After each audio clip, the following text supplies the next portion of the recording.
Yes, blessed love, brothers and sisters. Welcome back once again. It's Friday night, and we are back for community conversations following a very, very eventful week.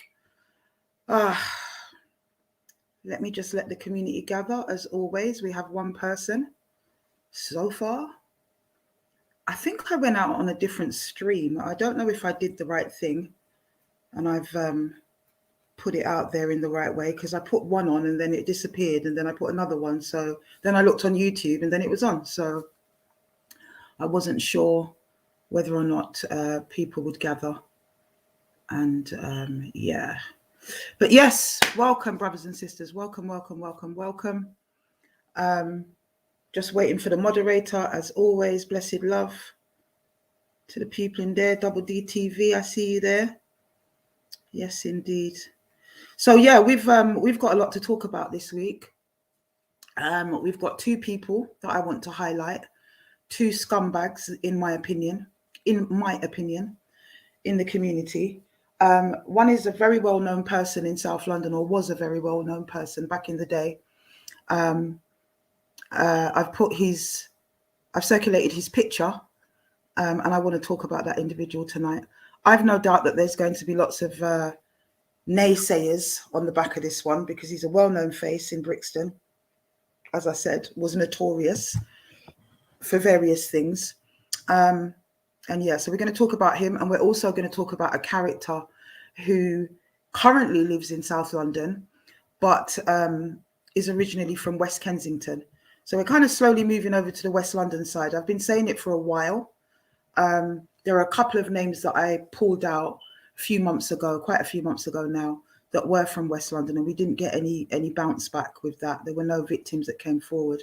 But I'm not sure that the coverage in West London was as vast as it is in South London. So we're going to revisit some of those West London names,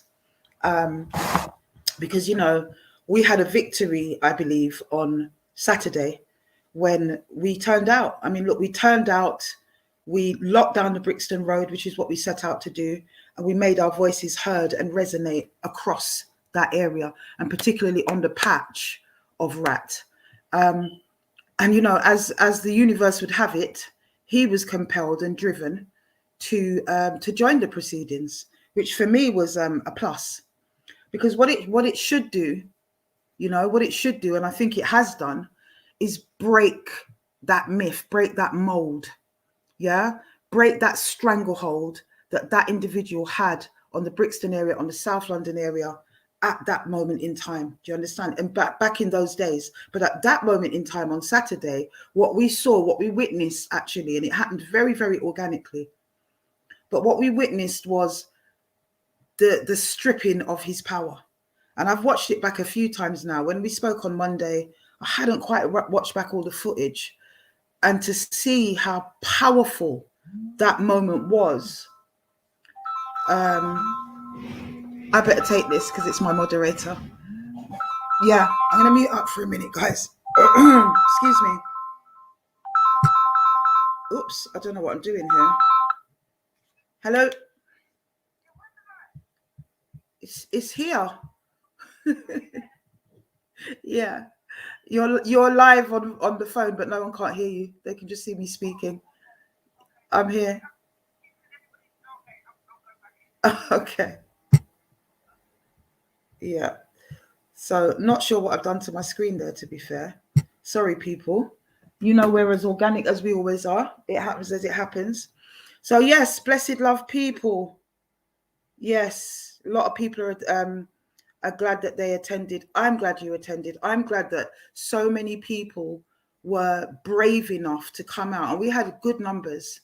Were brave enough to come out. And not only brave enough to come out, but to actually face their perpetrator. There were enough of his victims in that crowd without masks on, you know, and I commend them, because if we look back a year ago, many of these women who were at the march were too afraid to show their faces, too afraid to speak their truth, much less face their perpetrator, because that is one of the scariest things that you can ever do. You know, to face your perpetrator can have you back in a state of regression, a state of of regression where you're back in that moment where they have that same power over you as they did when you were a child. So to be able to do that, I don't want anybody to ever think that that is a simple thing. It's not a simple thing. It really, really isn't a simple thing. And I think you have to have been from the Brixton area to have understood the magnitude of what took place on Saturday, particularly with him turning up.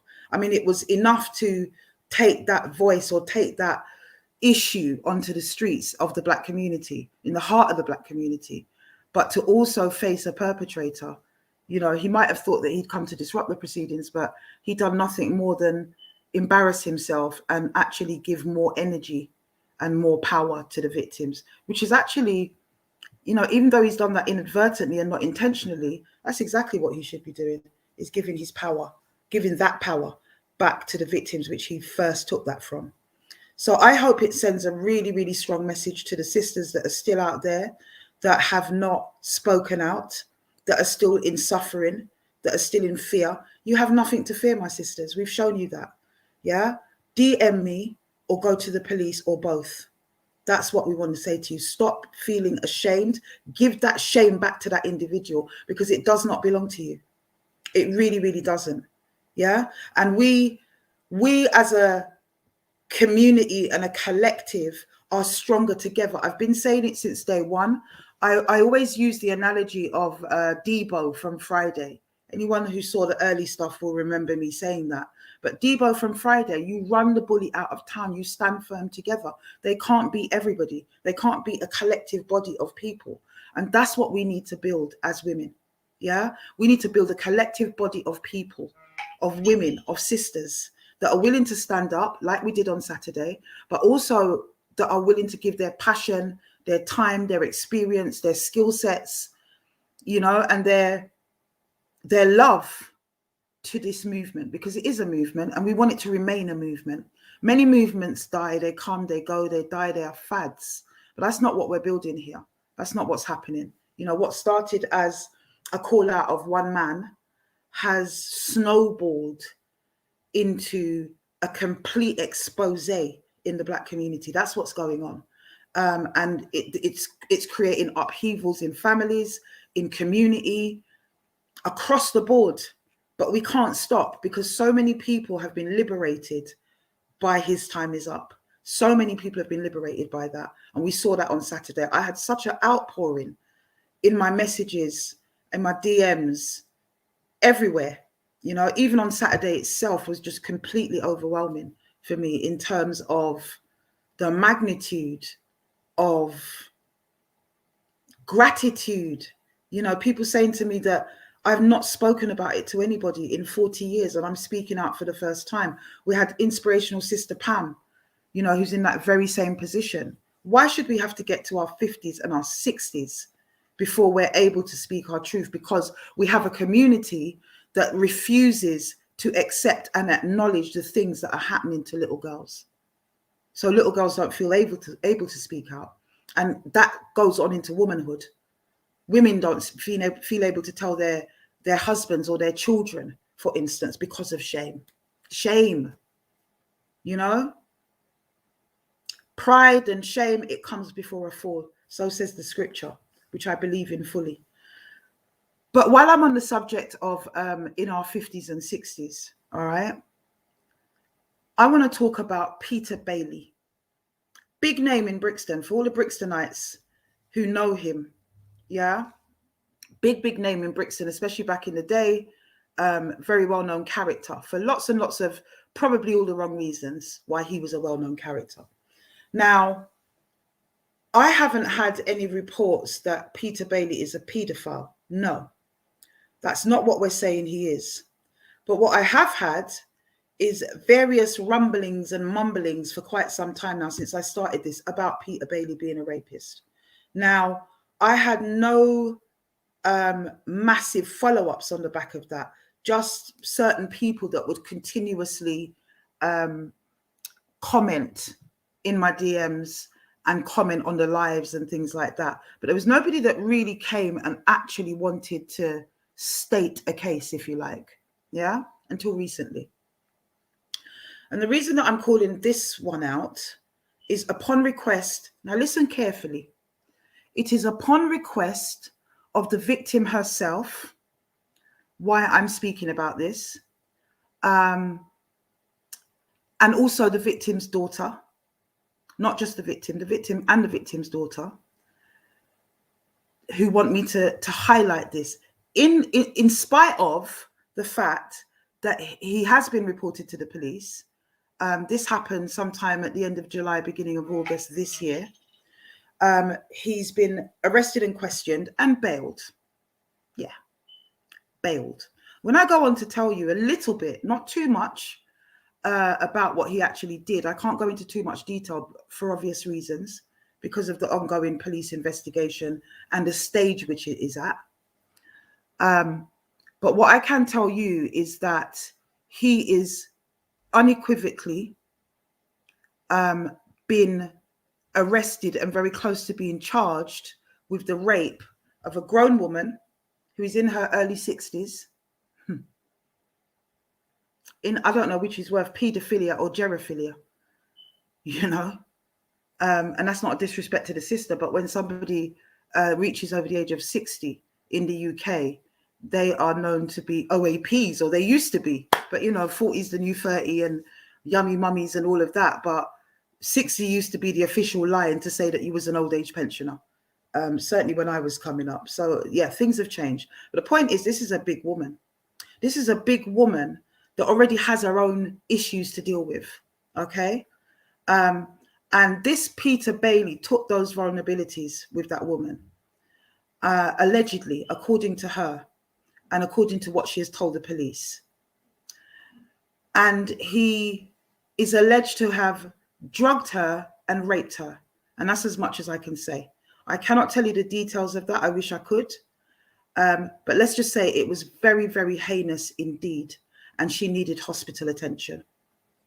Now, for a big man, a big man, because he's not young, he's a big man. And if the rumblings and the red flags that were being put up over the last few months about him are true, then it means that he's been doing this for a very long time, But more recently, you know, that sister who was raped by him, according to her, recently, you know, there's been an empowerment spirit going through the community. And although she was scared, and because of her own situation and her own issues, she felt she wouldn't be believed. She didn't feel the police would do anything. She knew him. She innocently, you know, had come into contact with him. Thankfully for her, there is another witness. So, you know, things are not looking great for him. And yeah, he's just left lots and lots of clues all over the place because he's clearly not very clever. But she didn't think she'd be believed. But it was the diligence of her daughter who reported it to the police. And therefore the police have moved in. They've done what they need to do. They seem to be going the right way. And let's see what they come up with. But I'm not feeling the fact, with all the facts that are involved with this case, I'm not feeling the fact that this individual is still on road. Yeah. And very recently he contacted the victim. And again, she's had to report that to the police as well. So he was actually in custody being questioned about that up to last night. So whatever he's telling his friends and whatever he's telling people out there that might want to defend him, or people that might want to tell me to be careful because, you know, women call men out falsely. You know, a lot of men have had that experience. A lot of men have, but that's not what's happening here. And as I've said before, and I will say it again, any woman that falsely accuses a man of such a heinous crime as rape, for me, that's one of the original sin when it comes to crimes. Yeah. Any woman that does that falsely will catch my wrath. Don't come and tell me no lies, because I will hang you up the way that I do these perpetrators and pedophiles. It is wrong. It is wrong. It is wrong. And we're not going to have our young boys or our brothers turned over by Jezebel spirits. There's no Jezebel spirits around here. These sisters that approach me, and when they approach me, and as I said before, the process that we go through to establish truth. These women are not lying. Yeah, the details of this crime is so embarrassing for the victim. Honestly, there is no reason why this woman would put herself through that in order to call out Peter Bailey. Yeah, so on this platform, I believe her. And the victim, when she feels ready, will come on. Her daughter's very willing to do the same when they're at the right stage to do that. At the moment, there's things being taken care of in terms of that case, but they are willing to. And at some stage you will see them. But right about now, I believe you, sister. I believe your mum, young sister that I spoke to. Yeah, I believe her. And Peter Bailey, as far as I'm concerned, yeah, you need to get some help because you've got your own problems, haven't you, with drugs and whatever else they say that you have a problem with in the community. So is it that? Are you back on whatever it was you've been historically known to be on in the past? Are you back on that? Why would you do that? Why would you walk around, yeah, equipped to drug women and rape them? Your time's up. The community need to know to keep your children and your women folk away from this monster, because that's exactly what he is. That's exactly what he is. And I can't actually say any more about him, but for that. So make of him what you will. But at the end of the day, the police need to do their job.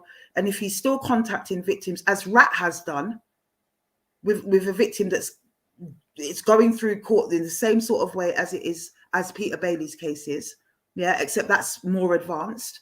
He too did the same thing, tried to intimidate witnesses and, you know, paste up their images everywhere and whatever. Sorry, not witnesses, a victim. It's just that a lot of people didn't actually know who that person was. And there was lots of faces, so it could be anyone. But at the end of the day, it's not on. And they're allowed to do this by the police. They're allowed to intimidate their victims because they're out of the police station within 12 hours, roaming the streets, looking in everybody's faces and telling them that nothing happened. And people going, well, he's on road. If he did that, he's on road. Not understanding how that system works. Not understanding the injustices that victims have to face in the system, in the British criminal justice judiciary system. It is a disgrace. And this is why women don't speak up, because they don't want to face another trial by the system, another trial by their families, another trial by the community. They don't want to face this. That's why people don't speak up. And it's been so bad for so long that it's taken 40 years for people to speak up. But moving forward, we don't want that. We want to be able to say, do you know what? The minute a young girl is in that situation, she has the confidence. That's the first thing that we need to instill. And we need to do that through programs, yeah? And through reaching young people and young girls and boys, You know, as Queen Africa used to say, they would take your daughter and take your son as brata, as the songwriter says. And it's so true. It is so true. Our boys are targeted even more than our girls in many instances. So we have to educate our children about how these predators, not what they look like, because predators look like anybody, male or female, what they look like, how they operate in terms of what they look like, how they operate, you know, the kind of grooming techniques they use, because some of them have similar MOs. They do. They have similar MOs. But, you know, Peter Bailey, shame on you. You are a disgrace, not only to black malehood, but a disgrace to your community. And whatever name you thought you have, a lot of these people have got names because they were doing nastiness. How were you becoming a community name and a community hero, if you like? You know, somebody who's talked about because you were a nasty piece of work. We've got to cut this culture. We've got to cut this culture. Yeah? Right. You've got to cut this culture in our community where we give bad men hero status. Just like Rat. You know, he was held up as this, and you know, it's built through fear. You know, we know this, but at the same time, it gives them notoriety. It gives them celebrity, is what it gives them. We've got to stop that. They should be cast out. They should not be allowed to show their face in public and hold dances and and you know, be around, get girlfriends. It's got to stop. It's got to stop. It really, really has to. How are we going to change the narrative? We change it through radical action. It's the only way to change it, through radical action. Yeah. And that's what we're starting to build. That's what we are going to do. That is what we're going to do. And as I said last week, and at the march, we are going to do it by community, brick by brick, brick by brick by brick. Yeah. We will do that with our £1 from each person. That's the Garvey model. That is the Garvey blueprint. I'm not deviating from that. I don't want to deviate from that. You know, so all the critics can say what they like, criticize my methods, and you criticize Marcus Garvey's methods, because I ain't doing nothing different. If we want to build a community, we have to do it for ourselves. You know, our parents used to throw partner so that they could buy a house. A lot of our parents, if you're of a certain generation, bought their houses through partner draw. Yeah, that is cooperative economics. That is Garvey. Very simple. And we need to get back to susu, partner, and all these things in our community. Let's start clubs. Let's start partner clubs that are geared towards, you know, amongst yourselves, geared towards providing on the ground support for young girls in your own community. That's the only way we're going to do it. We're not going to have some big shiny center, you know, that everyone goes to in one area. We need hubs. We need sleeping cells. And what I'm about to hold some conversations with Sisters of the Underground in America.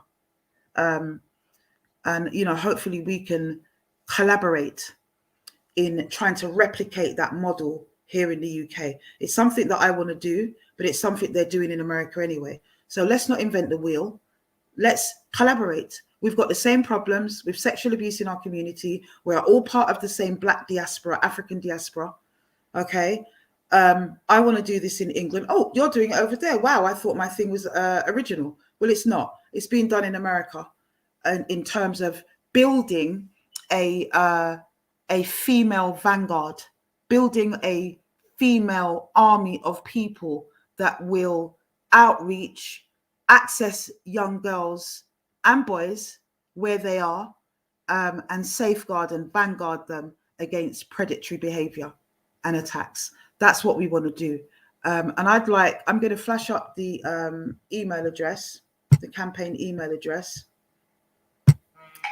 So yes, please, please, please, if you're interested in being a part of that female vanguard, and it will be women only at this stage, we do want support from brothers, perhaps in terms of training these sisters, in terms of providing any other type of support within the community, but in terms of the actual cohort of people that will be exercising those duties, which I will be talking about going forward. But as I say, it's a female vanguard and outreach cohort of people, of women that will be able to access young people, whether that's through schools, youth settings, or in the street, wherever young people are, particularly young girls. If you're willing to do that on a voluntary basis, then please, please, please email me. We're going to be actually trying to hold, we're going to be trying to hold interviews and trying to really go through, and you will need a DBS. So going forward, that's our plan, is that we want to actually build community. We want to build a legacy, and we want to extend resources into the community so that our young girls won't have to be experiencing this anymore. So that they will have a go-to, a go-to when it comes onto the issues that are culturally specific to African Caribbean survivors and victims.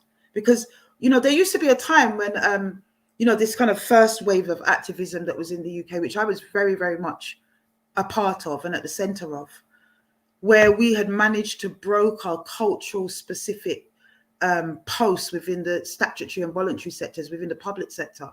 So you had posts that were exempt under the Race Relations Act in those days. So they would ask for a Black male worker or a Black female worker to work with specific groups.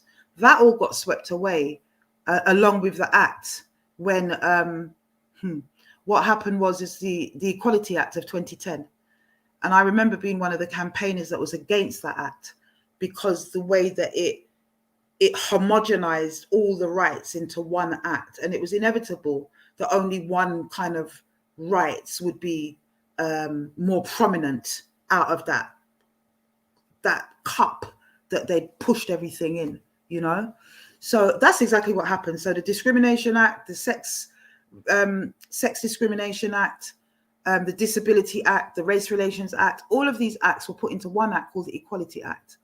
And like it or lump it, it's my opinion that it's only one particular group that has been able to really get the biggest benefit out of that act, especially when there is a conflict. Like, for instance, if a gay person calls somebody by a racist name, and there's an issue there, who's claiming the right, kind of thing. And I think we saw a test case with that when the act first came out, is that you had a Christian woman who was against homosexuality, and a gay couple tried to go to her bed and breakfast, and she denied them, and they won the case. So therefore her religious rights were pushed to one side, and the gay rights superseded it, which is what an act like that would always do. You know, that's just one example. But anyway, I could go on about that act forever and how much I'm against it. But we need that back. We need cultural specific working with our own young people, where we understand the culture, where we're able to really get inside of the cultural norms and the family structures and the things that prohibit those young people from speaking out. We really, really need to do that. So we are going to do that, and we're going to do that by reaching out into the community for professionals that want to give their time, and for people, not just people that have letters or qualifications, although, you know, we need that. But at the same time, I've always been a firm believer in peer leadership and co-production and replicating the client base, if you like, with the people that do the work. So therefore, you know, if you have lived experience, to me, that is equally as important as anybody that might be a trained counsellor or a youth worker or whatever. But we need it all. We need all of that experience in the community. There's many, many people that work in Tesco's, but they're giants in their community in terms of what they offer to the young people around them. So I'm saying everybody. Why is there a troll with sister's name? That is a bit weird, isn't it, sis? But yes, man, we need to get this scourge out. And I don't understand. It's like all these guys that sort of, maybe it's because they thirst power, why they were able to kind of, you know, climb up the social ladder in various ways to become prominent in the community. As I said, for bad reasons most of the time, for horrible reasons most of the time. But they were able to do that. They were able to gain notoriety. Peter Bailey.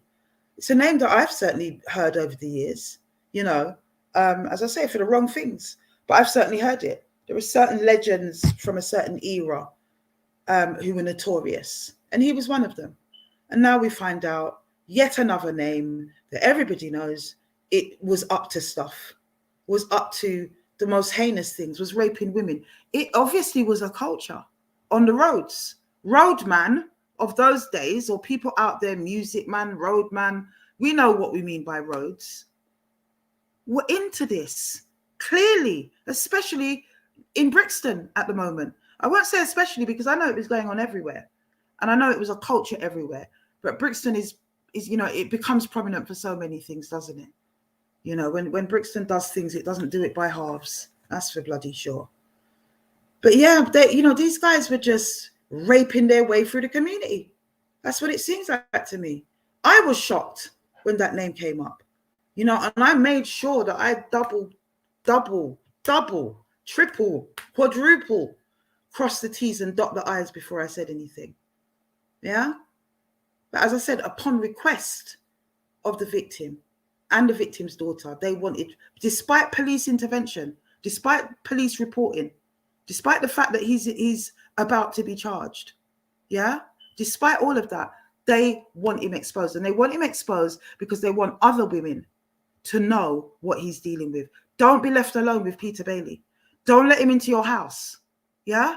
He walks with something where he's able to put you out, and then get his wicked way with you. Do not let that man in your house, Peter Bailey of Brixton. Don't let him in. Enough's enough.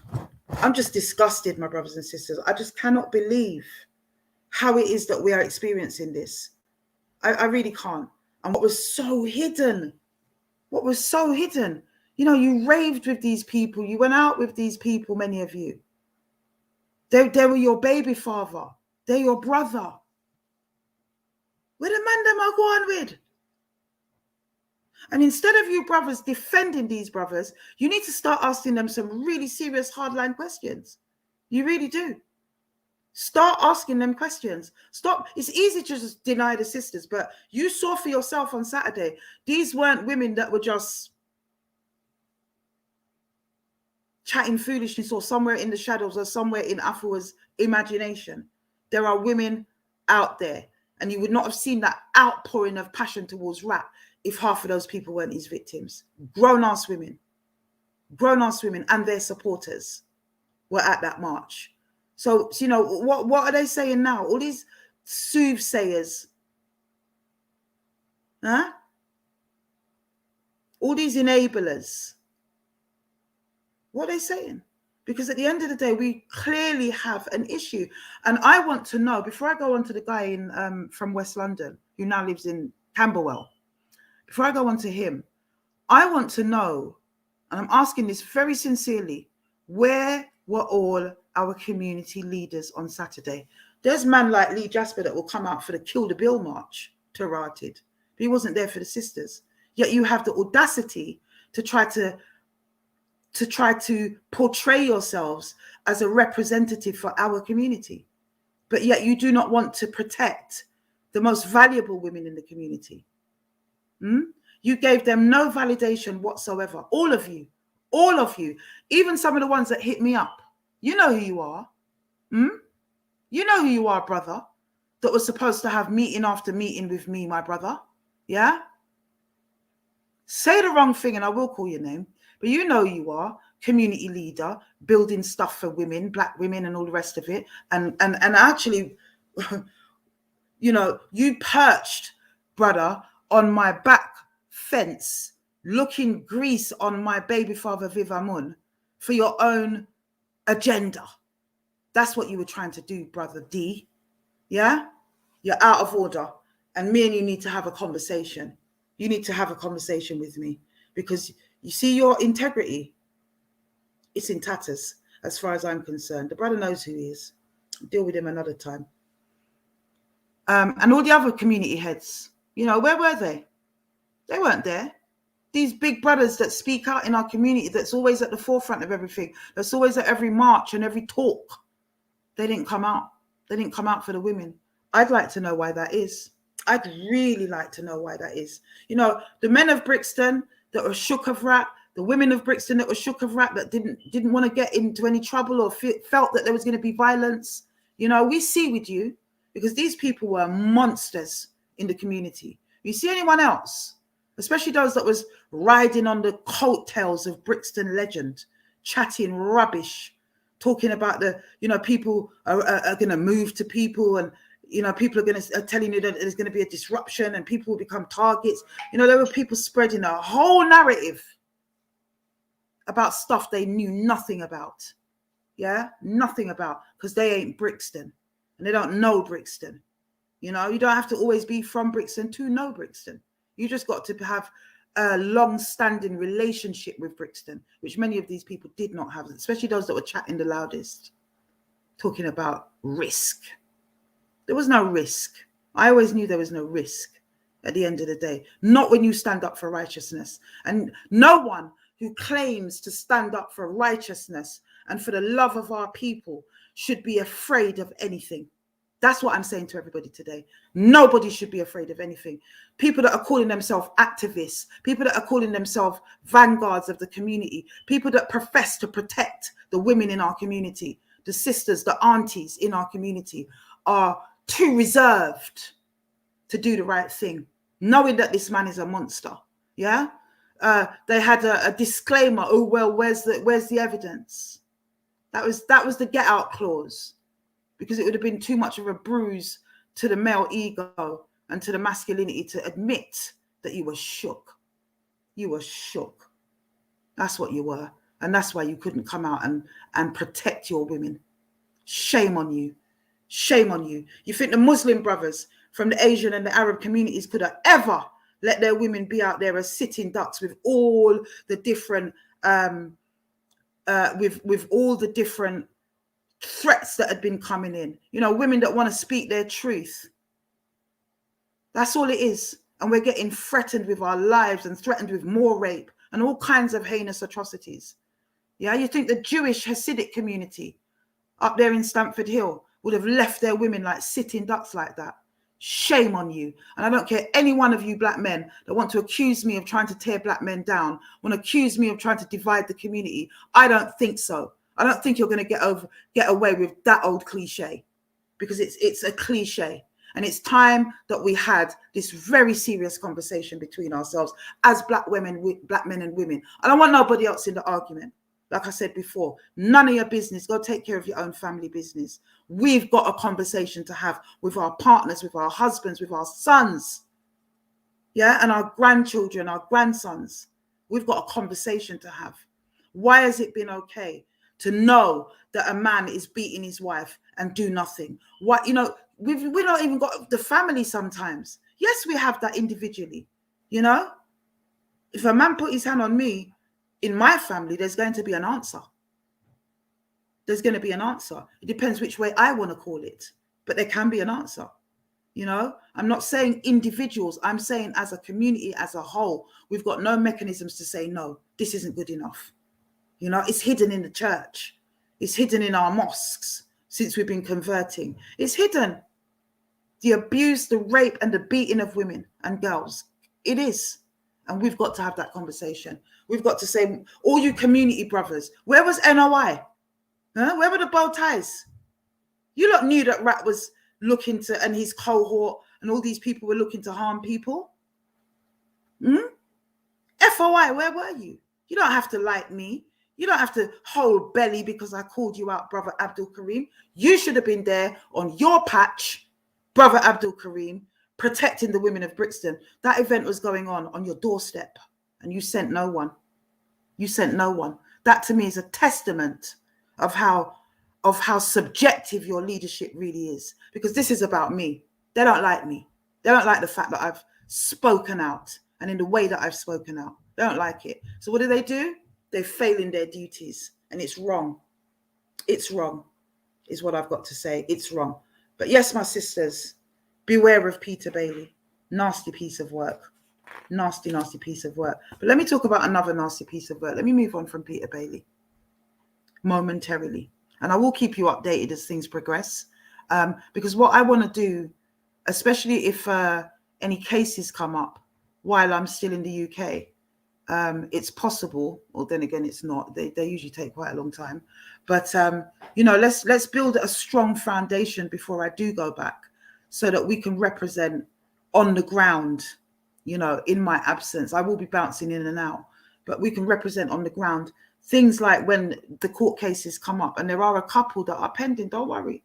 Don't worry. Especially a certain somebody that thinks he's got it cooked right now.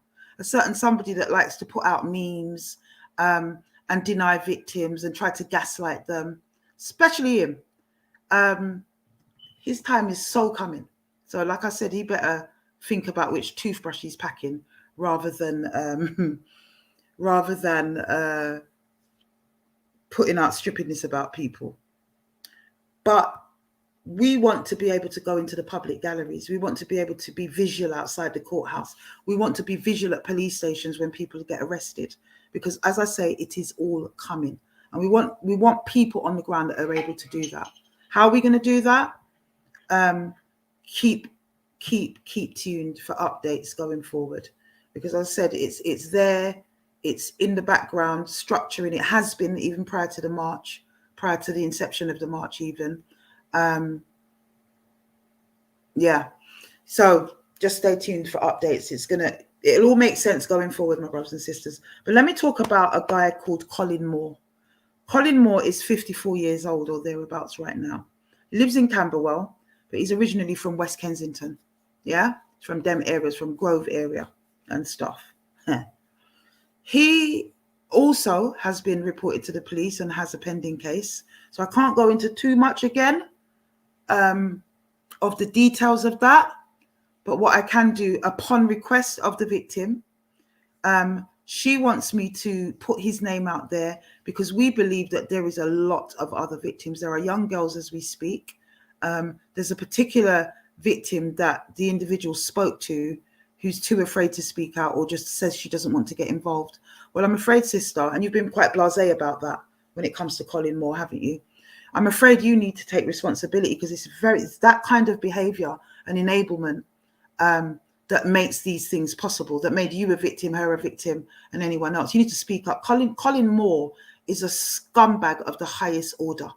This is a very, very dangerous man indeed. And if you think that you're going to be able to intimidate that witness, Colin Moore, any more than you already have been for her entire life, you were troubling that child before she was even 14 years old. And you continued that, didn't you? You continued that, Colin Moore. I really hope people know him. Lives in Camberwell, likes to have a lot of young kids or young girls over at his house to hang out. Quite a lot.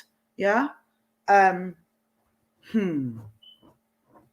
Guyanese heritage. Yes, he is. He's of Guyanese heritage. And you know, he's got this special MO that what he does is he grooms the young girls from a very young age with touching and so on. And then eventually he rapes them when they get into sort of teenage years. And he grooms them to such a level that they feel unable to sort of get it. In fact, he stalks them. They can't get away. He stalks them. And, you know, if he's ever found out, then once they get to a certain age, he can say, well, this is an adult relationship that's just going bad and pretend that it's DV or something as opposed to what it is. He's prolific. He's a nasty piece of work. He was very, very active in the West Kensington, Fulham, kind of those areas, West London area, Southwest London area, until he moved to Camberwell, which was some time ago now. So he is around. And if you know him, if you know Colin Moore, 54 years old, of Camberwell, stroke West Kensington, please DM me if you are a victim of his, because he's we need more of his victims to come forward so that we can bolster the case that is already existing against him. So please, please, please, Colin Moore. I don't have a picture of him at the moment, but I am going to get one. Or, you know, if my cyber warriors can do their digging, then I'm really, really grateful if you can get me a picture of this nasty, nasty piece of work. Nasty piece of work. If I could ever tell you the things that this man has done to this poor girl. You see you, Colin Moore. Dirtiness. Disgusting. And you know what kills me about these people? Always embedding themselves in the community, embedding themselves in families, making themselves into the stand-up guy. This is their cover. This is their cover every time. So that when they are called out eventually, you know, when these poor women have the courage to come out and say, you know what, enough, this actually happened to me, they're able to hide. They're able to hide behind their good characters, is what they do. They either operate out of fear and control the situation via fear, is what they do, as we've seen with Rat and so many other people, or they become the stand-up guy. You know, we saw that with Jimmy Savile. Don't tell me about your community work. I don't care how much community work you've done. I don't care if you stood up on the biggest pulpit. Yeah? And look at what we saw in Jamaica with this pastor, what's his name? Kevin somebody, right? I never did like the cut of his jib. I've even got people amongst my people then that rated him. Thank God they weren't bona fide followers. You know, I don't care what your standing is. We see it time and time again. Priests, popes, politicians, and all sorts that are guilty of these crimes. And it seems to come with the thirst for power. Whether you want to be powerful as a bad man, a politician, a world leader, they all seem to be into it. Yeah. And we've got various theories as to why that is. You know, some of them are out there. I won't say what my thoughts are as to why this is on the increase. Not here, not now. But it's on the increase. And Not only is it on the increase, but also what's on the increase, which is good news, is people talking about it. People wanting to speak their truth, taking away that shame factor. We're changing the narrative, sisters. We are changing the narrative. Colin Moore. Unbelievable stuff. Unbelievable stuff. For those of you that are just joined, across the screen, you can see the campaign email. And I'd like for anybody that wants to volunteer in the structuring of the services and resources that we're rolling out in the community to email me with a CV, and we can take it from there. Once you email me, then I'll be able to give you some more details. I'm not going to announce too much because I actually don't want them to be at one step ahead of our game. You know, I don't want to say too much publicly in terms of what we're doing. But if you email me and you're interested and you're bona fide, because we will be checking, please email me on that email. Any spam emails, we'll just block you. Right. Yeah, I don't see the point of that. Or anybody that wants to have some sort of debate. I was loath to put this out, but there's no other way to do it. But anyone who wants to have a debate, it will just be, you know, we'll filter that after a while. Only serious people that really, really want to see a change in our community around these issues and keep young girls and young boys safe from sexual abuse, please email me and see how you can get involved. All right. And yeah, Cash App, put that up again. Wasn't paying too much attention to that. Oh, I don't know what's happened to my banners. Yeah. So as usual, if you want to donate, the GoFundMe link is in my description. Is that what it's called at the end of YouTube, the description thing? Yeah, it's on the channel anyway. And you can also get through that way. The work continues, my brothers and sisters. Oops, no, that's about the march. That's long gone. This time last week we were on that. Yeah, those are the ways that you can donate to the cause. I've got some other ideas about how we can fundraise for what it is that we're doing, but I'll talk about that probably next week or the week after. But at the moment, we want to do that. We want to have a helpline, which I'm already starting to roll out and starting to kind of put the structures in place for that. We want to have a helpline. Let's start with a helpline, and then eventually we will roll out those services. As I said, I'd like that to be part of a community consultation. So there's going to be events, and there's going to be Zoom meetings, and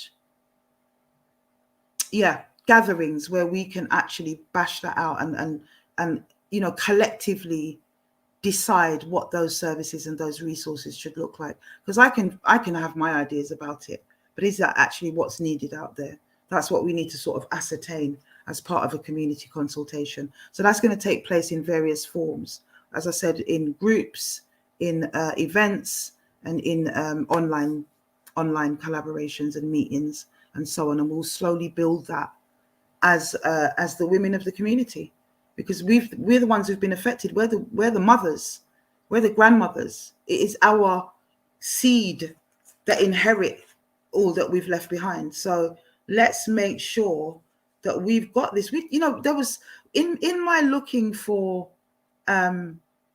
organizations to attend the march or to, you know, spread the word or whatever it was, there was an absence of resource. That's what struck me. It's always struck me, even in the line of my own work. But even, you know, after being away for a while and coming back and needing that resource, it was really apparent. And I think there's even less since COVID hit, no doubt. But it was really apparent of just how little we've got in our community to deal with some of our community issues. And what we do have, you know, is usually taken away from its grassroots and usurped into a bigger machine. We don't want that. We don't want that. We need to do for self, and we need to do for self successfully. I'm going to be lobbying certain high profile individuals in the community, and I'm going to be lobbying Black business as well. We cannot say that we want to change and we're not prepared to make that change ourselves. We shouldn't have to go to the white man for funding. We should not have to go to the system for funding. You know, I don't believe in it. Absolutely don't believe in it. Cap in hand, and all the rest of it. I'm just not involved in that. I'm a Garveyite, a true Garveyite, unlike some of the people that say they are. And we will build it. I believe we can do it. And as women, we've always been resourceful, sisters. We've always been resourceful. I keep telling the story of Yata Santiwa. If you don't know about her, go and research that spirit, that queen, who I believe is walking amongst us as we speak. You know, it's that warrioress, lioness spirit that is on the rise for truth. And we have to make a difference now. When I look at the civil rights movements of the 70s in this country, not the 60s in America, the 70s in this country, it was a very strong time, the end of the 60s, beginning throughout the 70s and the 80s, what was going on. But it was a cohort of very, very strong Black women who really drove home a lot of the rights and the freedoms that we see today. And that's not to take it away from the brothers. We know who they are. But there's a lot of unsung sisters as well. And it's when the women have had enough. It's when mothers cry too much and bury too much that we start to see the biggest changes. Yeah. And that's why you brothers that are down with the cause, you brothers that respect your women, you know, that don't agree with what's been going on, you know, you also need to be proactive and to empower the movement for the sisters to move forward. And it's also our African principle. We lived in queendoms, you know, lived in queendoms. All this patriarchy came with the invasions and us being taken into slavery. That's not actually how our societies were constructed. They were constructed through queendoms. Why? Because the ancient amongst us, they knew the power and the spirituality of women. You know, they knew the driving force behind the male muscle. They knew it and understood it. They didn't seek to suppress it and destroy it and violate it. Yeah, we need some respect back in our community for women and especially for mothers, because that is definitely not there. If it was there, we wouldn't see half of the problems that we have right now. There was a time when nobody would trouble an auntie, you know, and some of that is about, let's be honest, sisters, some of that is about our own behavior. You know, I'm not going to be under no illusions whatsoever. And I don't pet women. There's a lot that sisters are doing or not doing actually in their yard right now that is making this situation a whole lot worse. You need to be available for your children. You need to stop having a string of man come to your yard. You need to stop leaving your children with these string of boyfriends that you hardly know. You need to cook a proper meal for your children that is nutritious and cultural. Yeah, rather than spending money on your lace front and your nails. I'm sorry, but it's true. You know, can't all be one way. There's a lot of enablement going on, and there's a lot of damage, man. A lot of damage. I don't think that it's in a woman's natural volition to drop the ball when it comes to her children, or not be able to cope with your children to a point where you drop the ball. A lot of that comes, again, it's just a mad cycle, because the abused daughter goes on to become the abused wife or abused baby mother, partner, whatever, who sometimes falls so far and deep into that pain that they become substance misusers. There's all sorts of reasons that then creates another cycle to create more broken children to go back through the cycle again and again and again. So where did it start?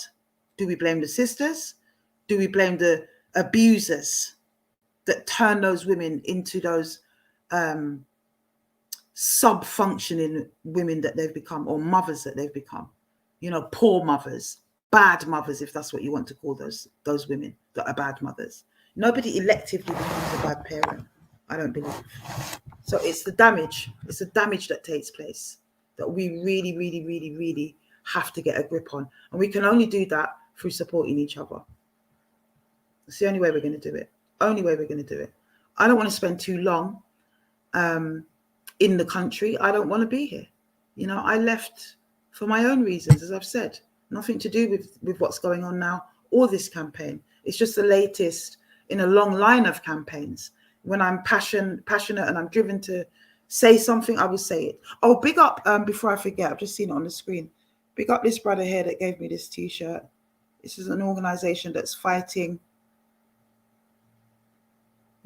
for the rights of the vulnerable as well. So thank you for that. I was given that at the march last week. Can you DM me, actually, brother, that gave me that? I'm not sure that I can find your number.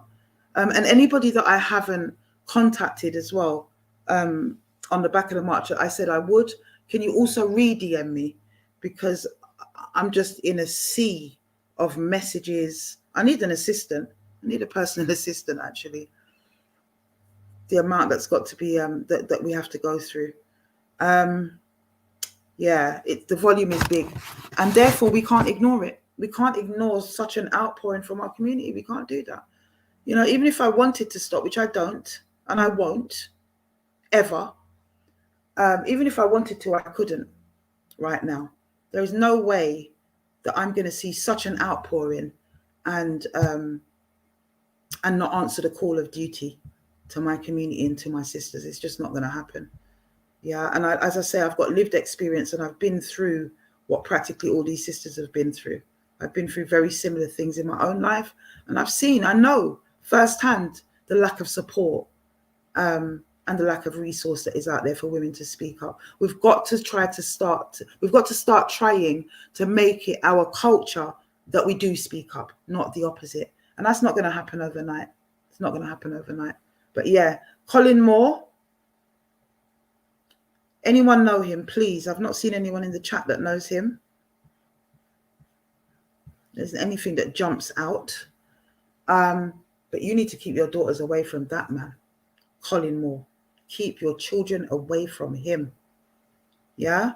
54. He goes by the name as well, apparently, of Michael Moore. This is one of the aliases that he uses, Michael Moore. So you might know him as Michael Moore and not Colin Moore. Colin Moore, aka Michael Moore, he's around 54 years old, originally from West London, West Kensington, / Fulham, and now lives in Camberwell. What a way them love salt. You know what? My grandmother used to say, and my mother used to say, you have to take bad something, make joke. But this is no joke, my brothers and sisters. Predators stalking off our community. Yeah? Going undetected because they paint themselves as stand-up kind of guys. Yeah? Or sound system men. Sound system men. That people follow and uphold and look up to. Unbelievable. Unflipping believable. I ain't going to get mad, you know. I've been trying to conduct myself as a lady lately. Mum says I need to be a lady. So I've been trying to conduct myself as a lady. But I just want to cuss a whole heap of bad word right now. I really, really do. I want to cuss a whole heap of bad word. It's just so disturbing. And there's more names from Brixton that have come up. More well-known names. I've got some to follow up in the next week or so. That's going to raise a few eyebrows. What is it? What is it? You know, and Brixton, man, start asking your brethren them, what is going on with them? You know? Raping of the sisters. It's just unbelievable. Absolutely unbelievable. But as I say, brothers and sisters, if anyone wants to come on, let me put up the link. I actually haven't done that, have I? Let me put up the link. I've got a very early start tomorrow. So I'm not going to spend too long if no one wants to come on and talk. Look out for updates on Instagram and here as well, actually, with regards to listening to what's going to be happening next. Oops. This laptop, honestly, doesn't always want to copy and paste. Here we go. Right, there's the link there for anyone that wants to come on and say anything. Has that gone up? Lovely. I'll put it on the screen as well. Here we go. Right, so if you want to jump in, please do so. Let me know your thoughts. Let me know if you know Peter Bailey. That would be good. Also, let me know if you've got any thoughts on how to move forward, what kind of structures you'd like to see in place in the community, what you think is needed, and so on and so forth. As I said, I've got a very early start tomorrow. I've got so much to get out of the way in terms of, being back. I left in a very big hurry last year when that COVID thing lick. I think a lot of people did. There was a big, big exodus. But yeah. Yes, indeed, my people. You know what? I'm still buzzing on last week. It was such a joy to be back for those reasons. Okay. Yeah, it was such a joy to be back for the reasons that I was back, and to actually execute that plan of sisters reclaiming their power and speaking out. But even more, the icing on the cake, I just can't get over it. I cannot get over it. And the way that the sisters turned to the man, his time is up. I keep watching the video and it's just like, wow, monumental, historic. If you know, you know. If you don't, you've missed it. That went over your head. It was just a moment. It was more than a moment. It was the breaking of a yoke. It was the breaking of a generational curse. That was, it really, really was. And it was done by the women. That's what was significant about it. It was done by the women, and it was planned and executed by the women. That says a lot. It says a lot. It says a lot. But yeah, I can't get over it. I really can't. Doesn't look like anyone wants to speak tonight. Doesn't want to come up.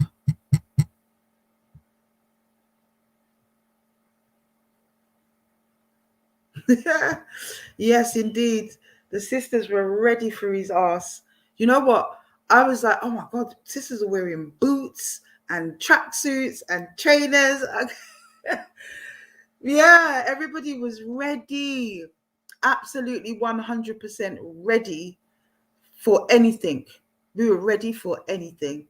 Somebody said my security wasn't making it possible. Look, if you've had your life threatened in the way that I did, and the things that they said that they were going to do to us, yeah, the realist, oh gosh, I hope isn't that realist from the Instagram, because you must want a new ass. Anyway, let's see who's here. The realist. Hi there. Who's the realist? Hello? Did you mean to come on? Perhaps the realist didn't mean to come on. Anytime I see the realist, or anytime I see, they haven't gone. What's going on?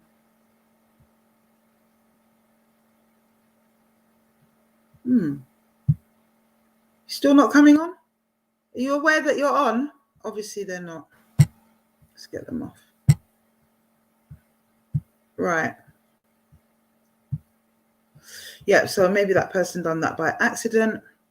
But anytime I hear the realist, I think of Wavy H from Instagram. Remember, he was the realist. He was the realist of the realists. Anytime I hear the name realist, I think, oh my God, is this him with a new profile? But yeah, he never really came back after we exposed what he did to his grandmother, and the fact that he was a complete two-faced charlatan that was trying to defend what I don't know. That was weird. And also, while we are on the Edwards family, actually, does anyone feel that Eamon Edwards needs the community mental health team? I keep getting sent these YouTube links of what he's doing at the moment. I think the man has completely lost the plot, completely lost the plot. So now he's trying to prove some sort of conspiracy between me, LB, and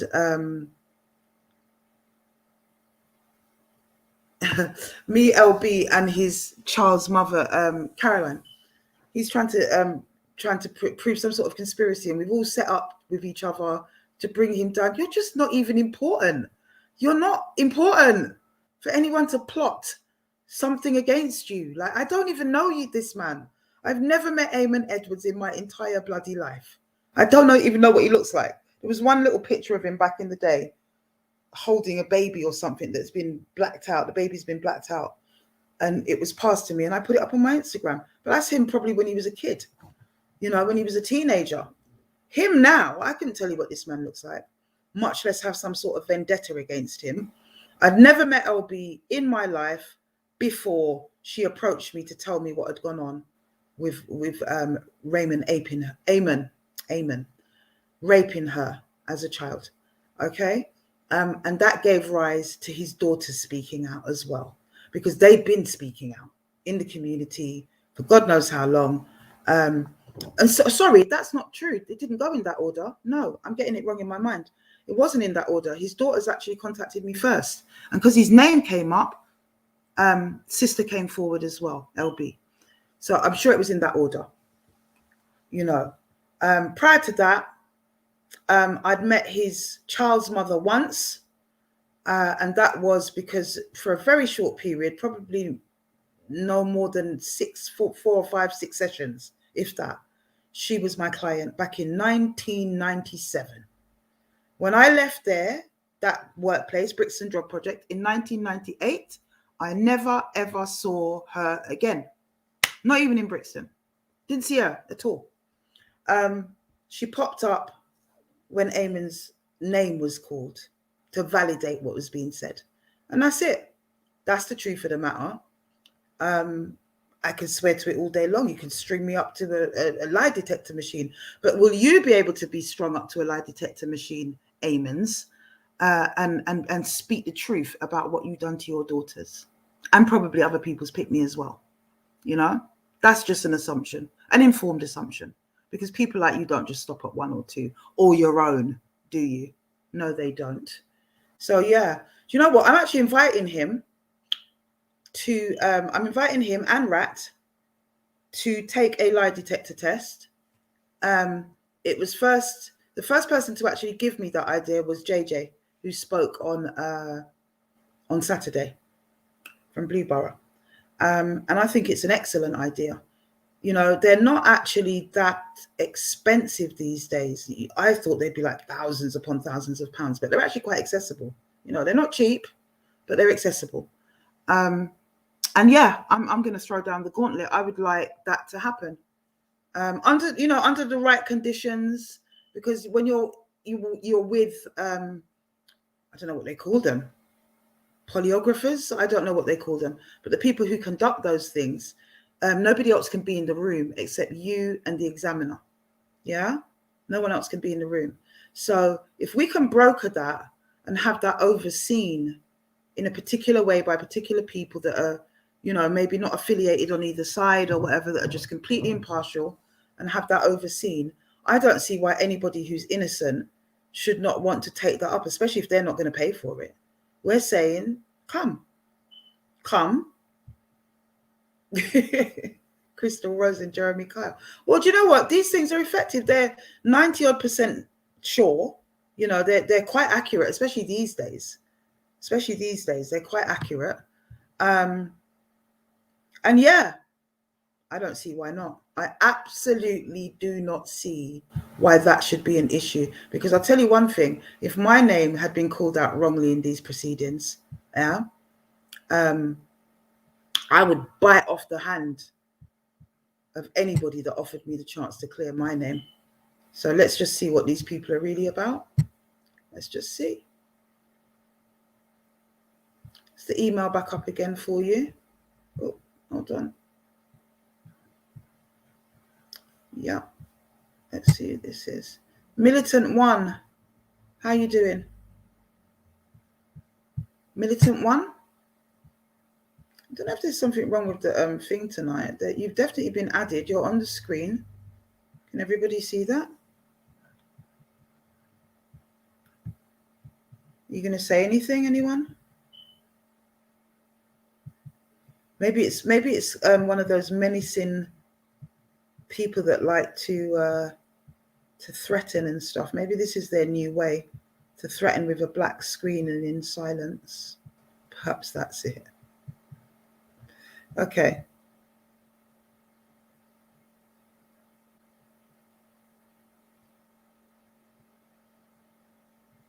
Oh, I have added you back, Militant One. I can see you in the comments, but you're not saying anything. Maybe you need to unmute your mic and unmute your camera and your mic, maybe.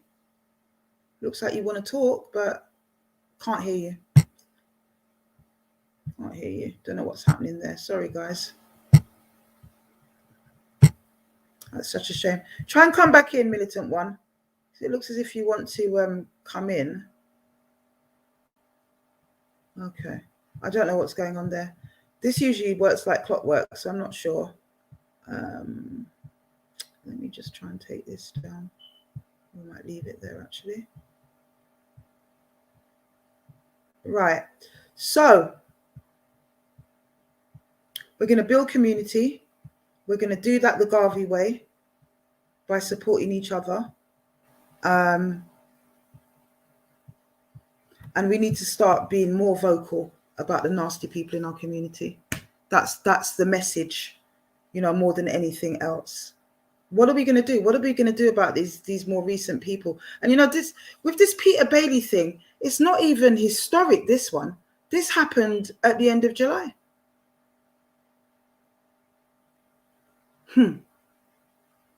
People know these people.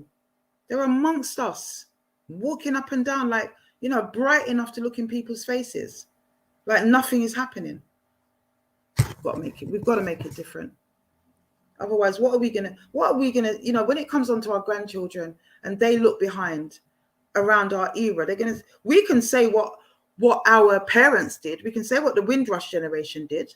We can talk about that. But what are we going to say as this generation of people? What did we do to make things better? All right, this brother or sister or whoever's still trying to get in, I'm adding you to the stream, beloved. I don't know if it is your mic. I don't know if your mic is working. I think your mic might be, but your camera isn't. Yeah, my mic is working. On. No, all right, let me take the camera off. You can hear me now? Oh, yes, I can't hear you. Can everyone else hear him? You can't. Your mic, I think your computer's really low. Maybe you need to adjust the levels. I'm on my phone. I'm using.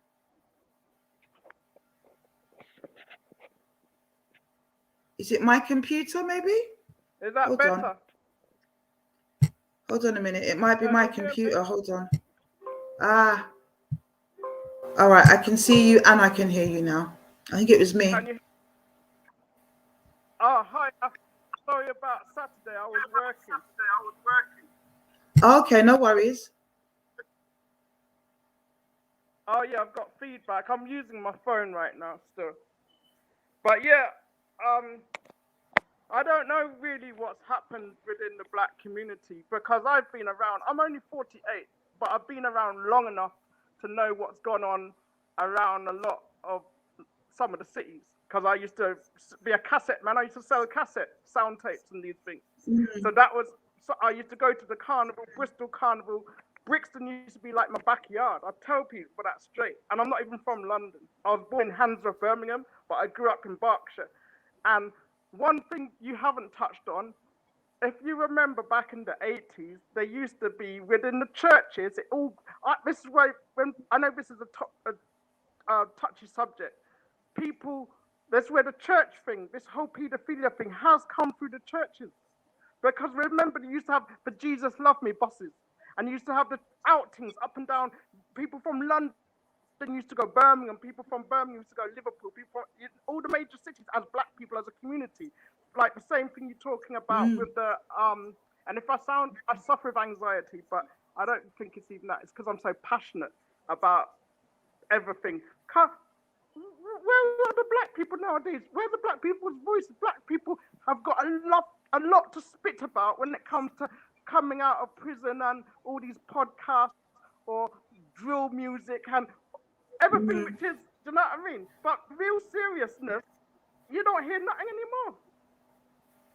You know what I mean? I know about them Lee Jasper and Mandingo and all of them big names you were saying without even calling out people's names. The amount of names who call themselves, they thought they were big pillars of community up and down the country, isn't it? The carnivals. And now everybody's gone so quiet because, my Jamaican friend said to me in Croydon the other day, and I think you've said it, it's trending. It's a season of exposure right now, and it's a worldwide thing. You know what I mean? the seas Yeah, it seems to exposure. have come from the universe, doesn't it? Everybody, It's a wave that has come across. and you know why they're frightened and scared of you? Because you've gone to Africa, where they know that for a black woman to come from where you come from back to the motherland, that's a powerful thing. They don't know. You must come like the genie in the bottle, come out alive now, and that's why that. I reckon that what's his name must have got a page because she's in the country. He had to come. He probably got forced by his people behind him to tell you've got to go because if you don't go, how it's going to look on our side. So you've got to turn up. You know what I mean? Oh no, he turned up way before he realised that I was black. Oh really? He turned up from in the morning and was trying to intimidate women. Yes, he did. So that's how much of a narcissist he is. I want to know in all of this is why people are so scared, male, female, young and old, because the police aren't doing their job anymore. No, you know what I mean? The politicians, the government, imagine this. I think the police are doing their job a lot better than they were in his time when he was at the height of his reign of terror. I think they're doing their job a lot better now. Yeah, but that should be. It should be, isn't it? Because it's 2021. We're in the 21st century. You know what I mean? Well, look, they've got no more use for him. He was a police informant in his day. He's not on the roads now. He doesn't know anything. So they've got no more use for him. And you know another thing? There's people telling their stories on Black Q TV in Kingston, Jamaica. And half of their stories about Hackney and Brixton and oh really? And they're all in Western I've Kingston. not seen that. Yeah. Check out Black Q TV. And even what the other one, the hardest, that man you called tonight, he did a nearly 2-hour interview on the hardest TV about 3 years ago. It's on YouTube. Oh. Okay. They're talking about there's people in Jamaica that have had experiences in London. Of course, look how much deportees got sent back home. You're joking. You know, from the time of the Yardies, from the 80s, go up into the 90s and the early 2000s. Do you know what I mean? Without even going too deep. Remember, everything is linked because it was a one set of people from the Caribbean, the Windrush era. I see what you're saying now. I thought you were actually saying something else. Yeah, absolutely. It's the same continuum. And a lot of the people, you know why people aren't coming up and why it's such a small, why we haven't got tens of thousands of people on your live, which you should have for such a big, serious topic. Everybody's related to each other. So they can't be bringing out this, because they've been bringing out their brother and sisters. You know, that is actually a lot of the time is the issue in the community in general. But definitely in Brixton, that was the issue. A lot of people didn't come out because everybody is somebody's brother, sister, auntie, wife, husband, baby mother, baby father. Everyone's interlinked somehow. But my thing is that's not good enough. It's not actually good enough. Because whether if it's your brother, if it's your son, you're supposed to serve them up. Yeah, but then you have to start with Jamaica, innit? It all starts in Jamaica, and if they're not doing it in Jamaica, why the hell are they going to do it in England? You know what I mean?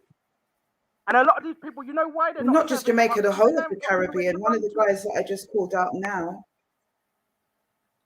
is from of Guyanese extraction.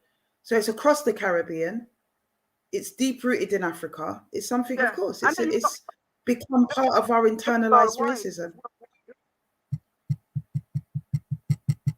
And another thing I was going to say, the victims and some of the what's the other word you use? Survivors. So reason why you're not hearing from a lot of them, either like you said, it's too soon or it's not. They're not ready. They don't have no support network. Even though you say a lot of people don't even know, and most people not being funny, but don't even know about you or this what you're doing here. This is why we don't have the tens of thousands of. Do you know what I mean? It's organically growing. You're not running to no mainstream media to try to get you know what I mean? You're doing all this off your own back. You know what I mean? So they Absolutely. can't twist the narrative. If you have well, charity begins at home, and you're right, because they can't twist the narrative. Yeah. You're having control of the head. You are the head. So no one can have and some people feel like they can cut off the head, but they can't, because like you said, you're the head, but they don't realize you have roots, and we are your roots. Yeah, you understand? So it's like I said, brother, you know, look, at the end of the day, if they get me or I go tomorrow, I believe that there's enough of a shedding, you know, there's enough of a watershed that's happened. You've left a for that to continue. Afua, you've left a legacy now. Do you know what I mean? For the younger generation to come up and to take on and carry on this. This is just started, isn't it? So we can't expect to have because it's better to have small numbers properly and it naturally growing like a little pea, isn't it? In a pod, like a tadpole. It's better to start small, isn't it?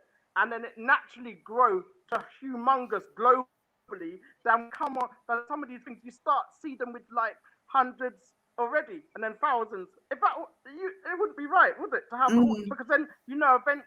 Well, brother. Sorry, there's a feedback. Numbers are relative. I don't really watch numbers. Okay. It's not about numbers. It's about the loudness of the voice. Yeah. It's about the loudness of the voice. And we may as well have been 5,000 out there on Saturday. The way that the collective voice resonated and the power that it had, it might as well have been 5,000 people. So numbers are relative. It's not about the numbers. It's about the passion and the spirit and the truth. That's what it's about for me. You know, it really is. I've been getting sent some stupidness all week about.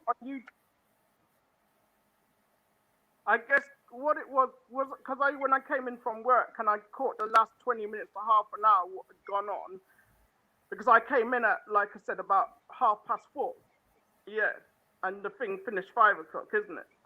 So I was not going to get that feeling that being there. If I had come into London on a train and been there and felt that, I would be posting that everywhere. I would listen, but you know what I'm like. I would have flipping. Yes. That's what I don't like people like me and you. Did you have a chance to watch back the rest of the live? Yes, I watched all of it. And I shared it. Person like me, I shared it globally to all my links in America, Canada, all through music, because I'm into it's a music thing I'm doing. I'm born in this music thing, and I'm very upset and sad. And it's like what you've started something in Jamaica as well, because all the artists are coming out. You've started something bigger than you realize. Because some of them, I don't know if I started anything in Jamaica. As I said, there's a general spirit, my brother. That's what I think. It's not about who's starting what. I think there's a general spirit going through the motions at the moment, and some of us are answering that call. You know, that's what I think. But thank you very much. I'm going to bring somebody else on, my brother. Thank you so much for your comments. Yeah, and we'll speak again soon. Okay, thanks. All right. Blessed love, bro.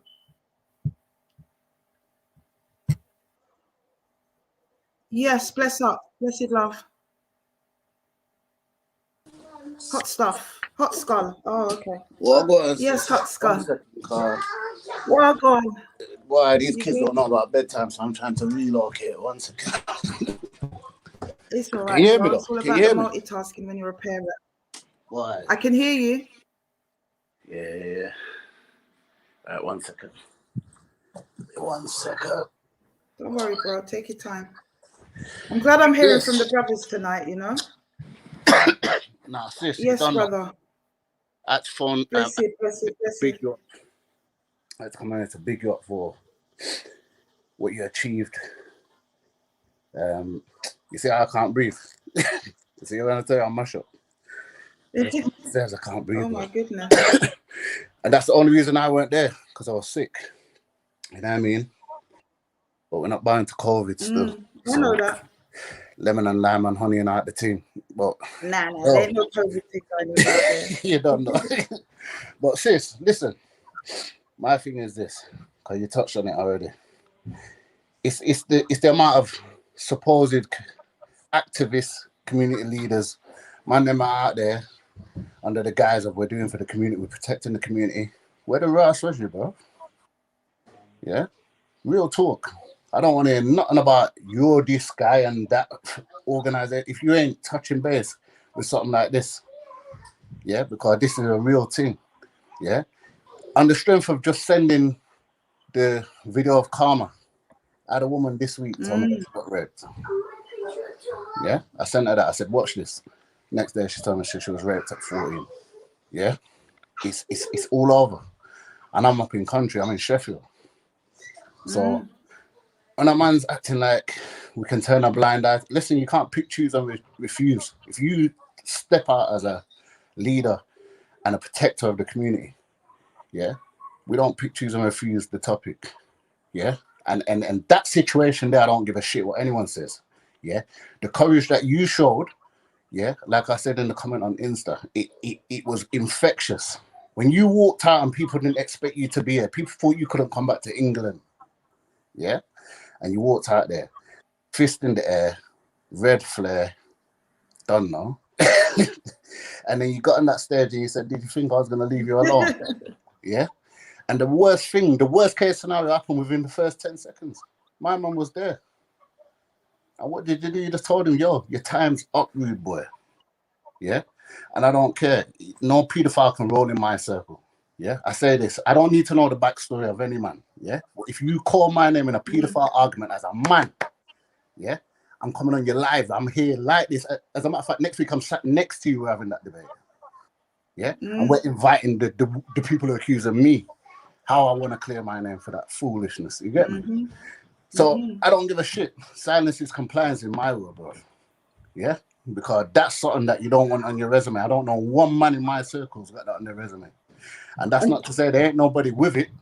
Yeah? Because another problem we've got is the silence. Yeah? We need the women to speak this thing, and but that's gonna take confidence in how it's dealt with once it's out there. Yeah. You know what I mean? So this is what I'm saying. You know what I mean? Keep doing what you're doing, sis. You don't know. You know what I mean? Bless I'm it, doing bro. it back. You know how important it is day. for a man like you to speak up in the way that you're speaking. So important. So very important. You understand? For proper man them, because you are my brother, to come out and to say what you've just said. Do you understand? Like, it really is. Especially on camera, mash up like this. Don't worry about that. Mash up them. But listen, I can't, you see, enough time when you're on this live, I'm usually somewhere where I can't speak. Enough time I want to jump on. But let me tell you something. You see that Karma one? Listen, I don't give a shit. Yeah? I got 6 children and I've lost one. Yeah, to illness. Yeah, so I know pain, brother. Yeah? I don't give a shit. You see, if as a man and as a parent, we ain't looking out for them, you failed then. You failed. Yeah, that's the only priority you've got. Once you become a parent, that's your full 100% priority to protect that child then. Yeah, and I'm a man. Yeah, I've got a woman that was abused. I've spoken to you about this, Afua. I've got children with a woman that was abused. You know what I mean? I'm so paranoid about them things. Yeah, I move so cautiously about how the way I go about dealing with my children. But I ain't gonna lie, there's some fish finger brain women out there that's, boy, they will put your child in jeopardy in a minute. 100%, bro. Speak it up. We had a case up in country where a woman met the man, left the man babysitting the youth, man beat up the youth. She come back from work, baby's in bed, he's saying baby's asleep, she's gone up there, baby's breathing funny. Found out, said the man broke up the baby died. Yeah, this shit happens. And when I show this to my baby mothers, yeah, they think I'm being thing, but I will never apologize for being overprotective, because prevention is better than cure when you're talking about abuse. Yeah, I don't want that. Yeah, and if man them are cool to par with man that are doing that, then that says a lot about you, brother. Because in my world, that's not a man. Yeah, no pedophile can roll side of me, blood. Real talk, you'll get mashed up real quick. Any form of exposure on that level is going to be a problem. I don't give a shit when it come out. Yeah, we don't play that. 100%. But what you're talking about as well is really significant in the terms of the sisters putting their children, whether it's consciously or unconsciously, in harm's way because of their own issues, you know, and maybe a lot of brothers don't understand what's actually happening when that's playing out. Do you get me? So it's really important for men to educate themselves around why women behave in a particular way. Do you understand? Like, that's an eye opener right now for a lot of guys. That's You right. have to, I've you had a have lot to of be your calls saying daughter's to best me, friend, man. huh? You have to build that trust with your daughters, even your As sons. well. Like, but let's not think that it ain't happening to the little boys as well. Yeah, but because we Better always believe it. aim it towards that. But my thing is, I'm so paranoid that the conversations that I find myself having with my child, they don't seem fitting. But because of the world we live in, they just have to fit. I just have to have them anyway. Yeah, because like I said, she needs to know you can phone daddy at any time. You can speak to daddy about anything, and if there's any problem, and I'll tell her, man, any new boyfriends on the scene, not that we're looking the woman, because we've been there, we've done that. Yeah, but just know that although the mom might move a certain way, yeah, don't, you know when they say show me your company, I'll tell you you are. Yeah. Don't judge the whole thing like that. Because you see this, I'll kill you in a minute. Just a mini school of any form of abuse talk. No long talking. Jail I come.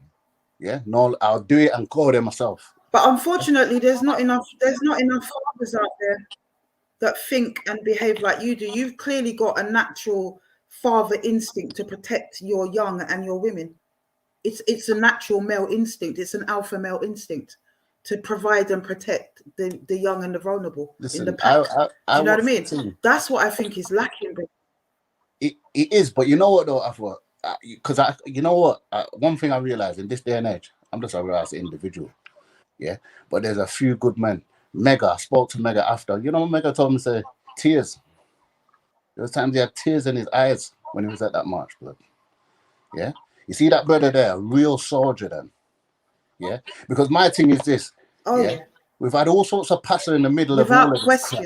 Yeah, but you see when you good over evil, innit? No matter what it is done, and this is why there can't be a fear. If you're trying to do good and you're standing for good, then you take that on with whatever sacrifice comes. You know what I mean? If I'm fighting for a cause and I die during fighting for that cause, as far as I'm concerned, I did everything I could for the right reason. Yeah, and that was just what God written for me at the end. Yeah, and it should be the same. But you see, we got bare. You see, Instagram and this lifestyle that we live in. Man just like to chat shit. Yeah, but where the fuck are you when the fucking chips are down? Yeah, we walked with you to Windsor Square. There was all heap of us. Yeah, and from my understanding, there was only 4 men and how much woman turned up to back you in that. I don't give a shit what anyone says or how anyone feels. Yeah, that's not good. Yeah, that's not good. Yeah, so I don't want to hear about what you're doing in the community after this. You know what I mean? Because as far as I'm concerned, where was you when you was needed? Yeah, that could have been a serious situation. You know what I mean? And if it wasn't set right, trust me, it probably would have developed into one. Yeah, and that's why prevention again is better than cure. You prepare for the worst. You know what I mean? So it couldn't go on. Yeah, man, that maybe it just couldn't go on. Them man, they know what they're doing and they set the thing proper. Yeah, yourself, the courage that it took. Remember, you called this out single-handed. Yeah, and you turned up single-handed. As far as I'm concerned, yeah, we ain't got many like you, Afua. You don't like to hear it, but I'm telling you, take your roses while you're here. We haven't got many like you, sis. Yeah, more women need to be looking at this and not to you can't become something you're not, but take a leaf out of this woman's book, man. You know what I mean? Courage, like real courage. We're not talking this fake courage. It looks like courage on the net. No, real courage. Walked in the fake, like literally the first 5 minutes of you being there, you're in what most people throughout this whole campaign would have thought would be the worst case scenario, face to face with the brother. And you know what sweet me, Afua, and I told you this. You smiled and you turn around to the people and goes, are we afraid? Anyone scared? We're not scared, is it? And you see there, I'm telling you now, that's when the crowd realized it. This girl is serious about the thing. And she isn't.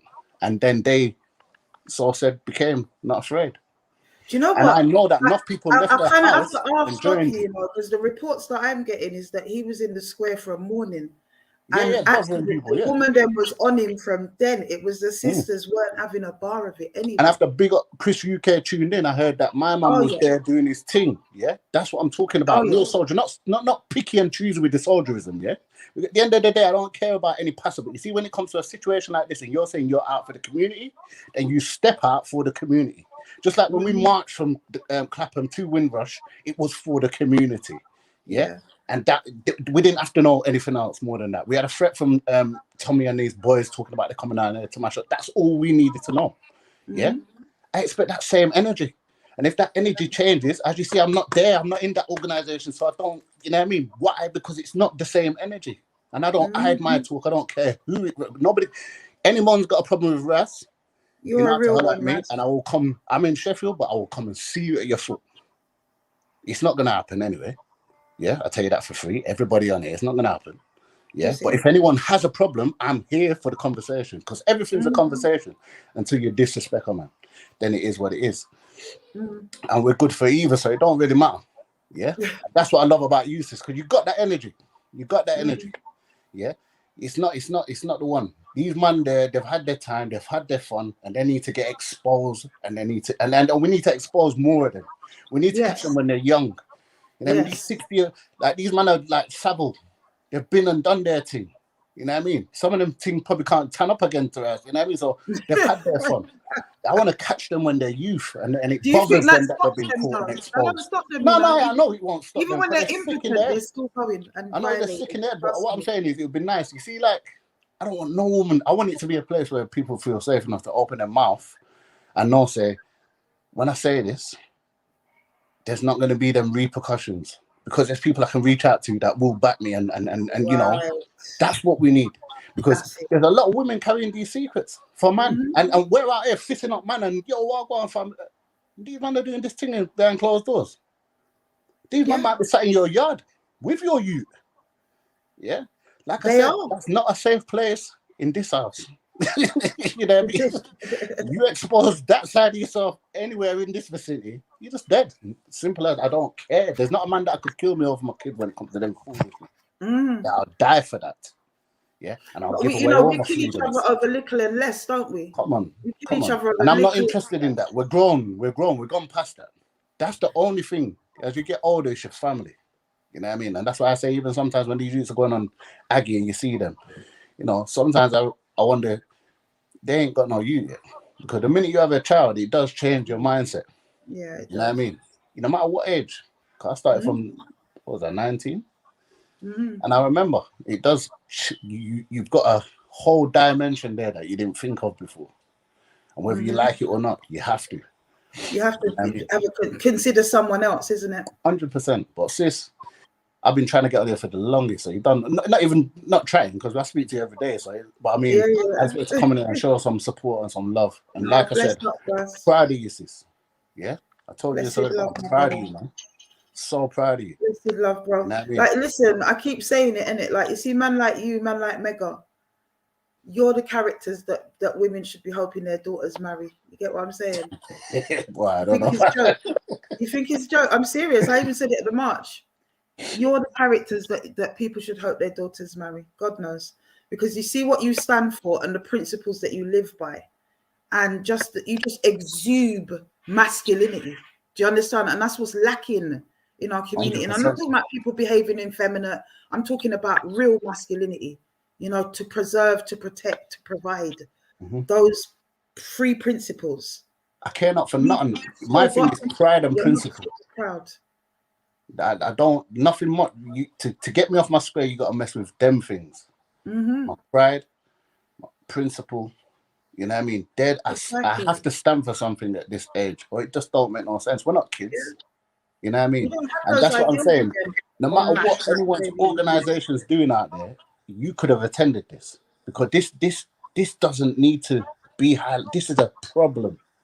Yeah. In the community. Yeah, you see what I've gone with when it was Rotherham. You saw Tommy call out all his boys, and they went mob banded up and down the country at his instruction. Where's our setup like that? Yeah. And that's what I thought we was doing. So you know me, because I don't leave my yard. I've never been on a Black Lives Matter march yet. Yeah, I've only walked once with one organization. Yeah, ever. I don't do it. Yeah, I'm not a jump on the bandwagon person. I just do my thing. But you see, me, I'm Panther-esque. Yeah, I'm in the wrong era, me then. I should have been born then. Yeah, You know, 100. where we do shit. Yeah, because I don't like all this construction and rules and following regulation. Nah, Dan. Sometimes we just have to take something then. You know what I mean? And that's not for you pedophiles to feel say you can just take women. Don't get twisted. You know what I mean? Yeah, I'm not instructing you. Look, I know a couple of men out there that are on them things, waiting for their name to get called. Yeah, but sometimes we have to command and demand and take.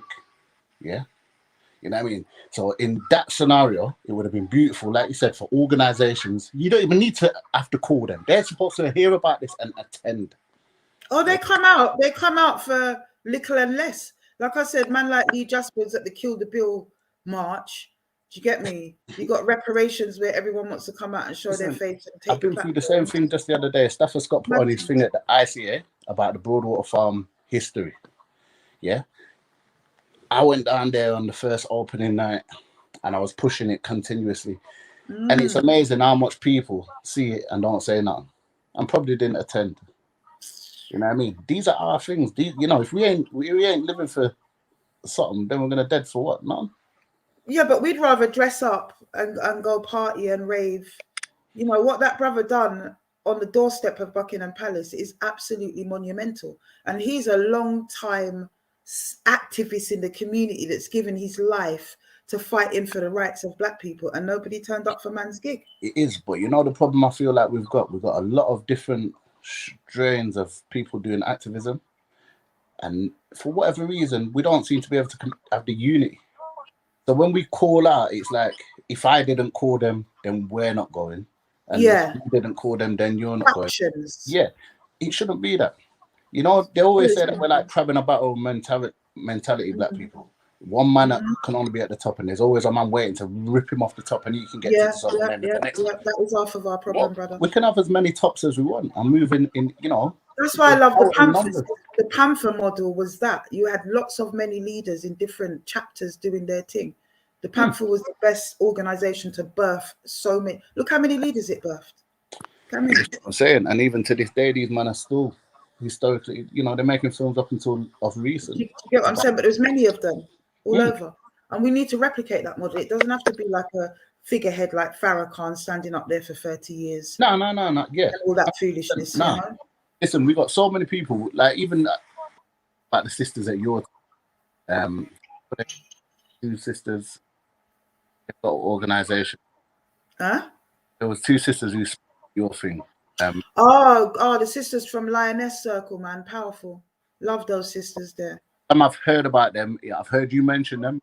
Watching the things the first time I heard about it. Right. You don't know even the organizations that are out there, but everybody should be supporting that organization there. They're amazing. Problems because it's all good. Everyone runs, but just check the argument. The same Black Lives Matter people that you see arguing for Black lives are the same people that are sat talking about Dave Chappelle. So that's why I can't follow everything because you know they've got their ulterior motive. You know, all the bullshit behind it.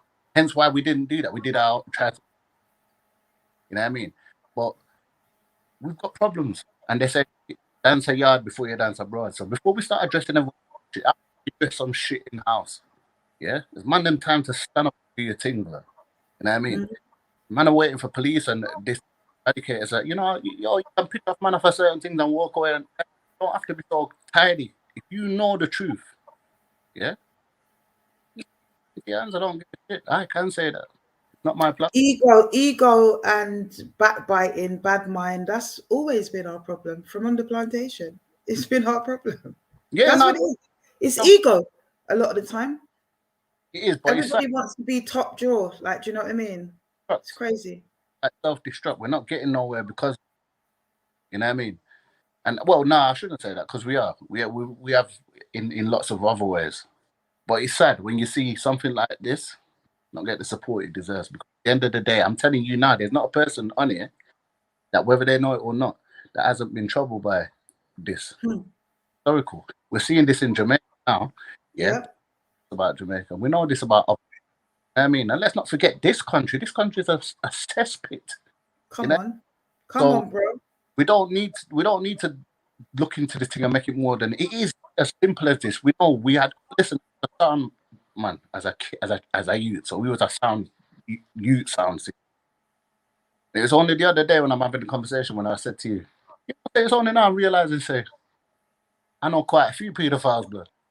Back in the day when we were doing our sound system thing, and we had the young girls, it's the big man them from the big sound that were chatting to the girl them. So exactly. When I think about it now, as a big man, they were hard back man, and these girls was out.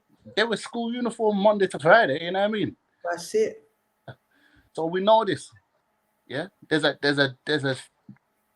culture about this, and I feel I would have said more so back in the day, because I'm not out there. I don't really know how these men are moving.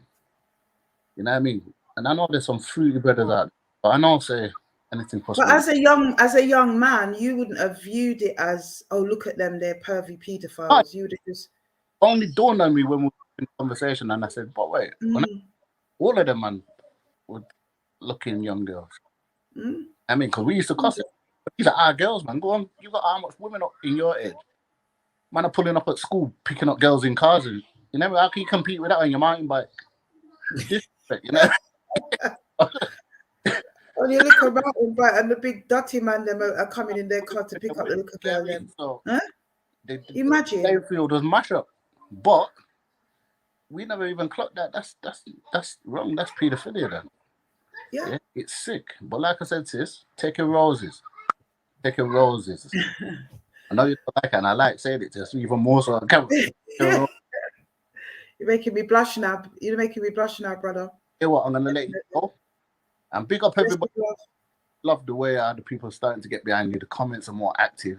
That's what we need. That's to build.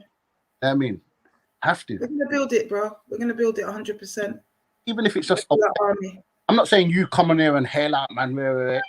Have that. By all means, use the platform. That's what it's for. But at the same time, get used to having that conversation. But I'm telling you, there's people closer than you have been through this shit. Marks like this. They're slowly starting to say, you know what? And when they're shocked to find out who that person was. And that's what we need to realize. Yeah. 100, bro.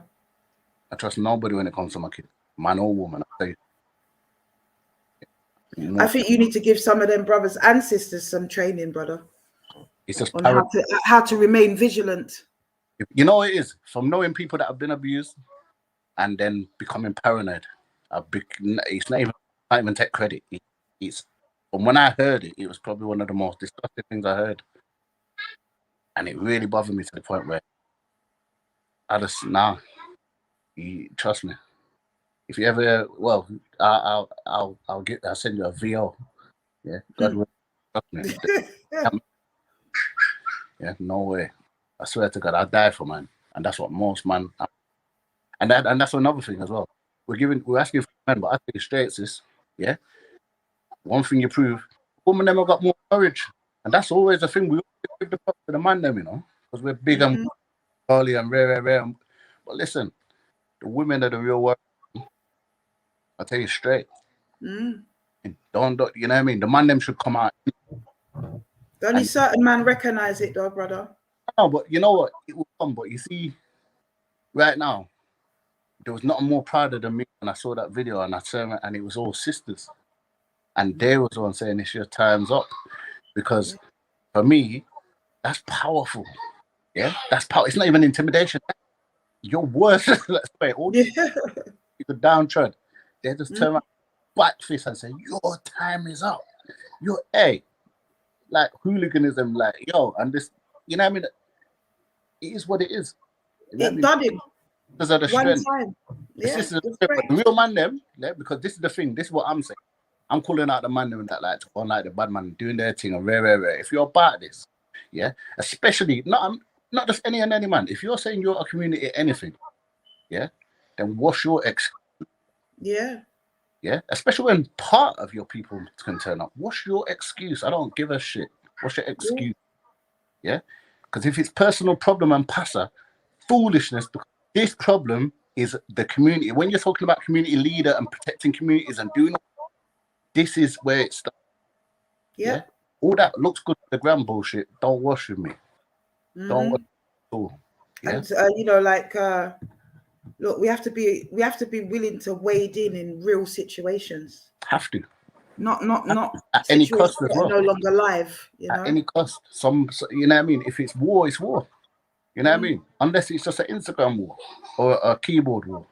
As you can see, enough people chatting didn't turn up and come and talk out their shit though. You know what I mean? All the threats. You can't come to England. You know what I mean? You can't this, you can't that. Killed in 1 second. All right, now she's there. Now what? What? Nothing. Here's what we're gonna they'll think better though.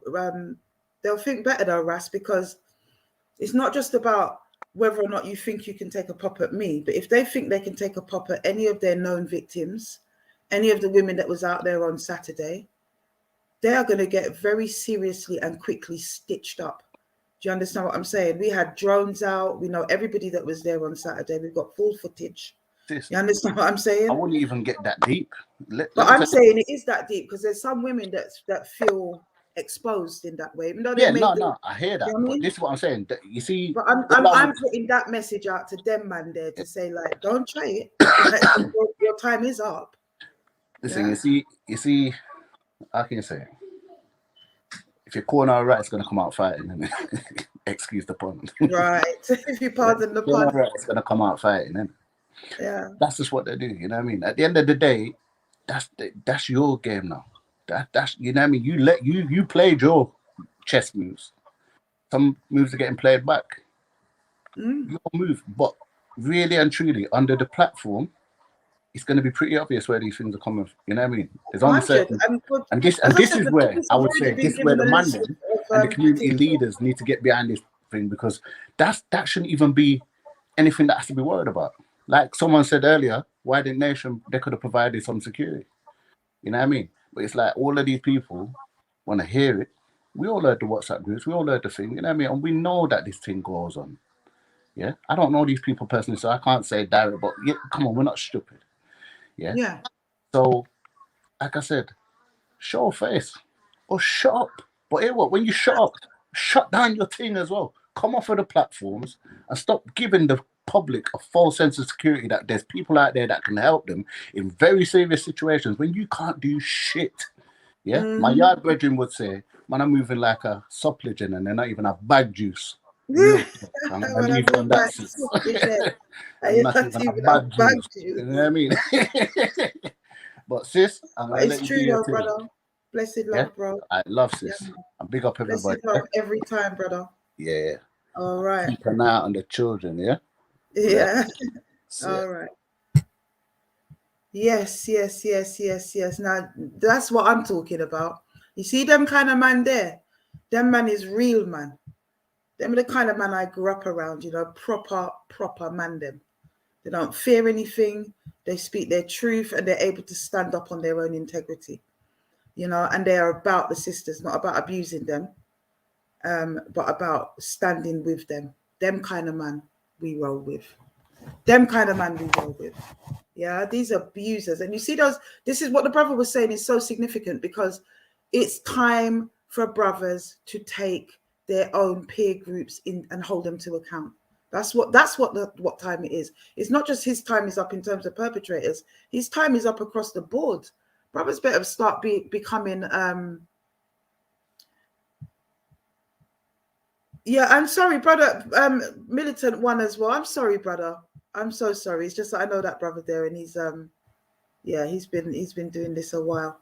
But yeah, all the brothers, militant one that just came on, all the brothers that have stood up, those who came on Saturday, every single one of them are proper alpha male men. Don't let nobody tell you different. Blessed love, sis.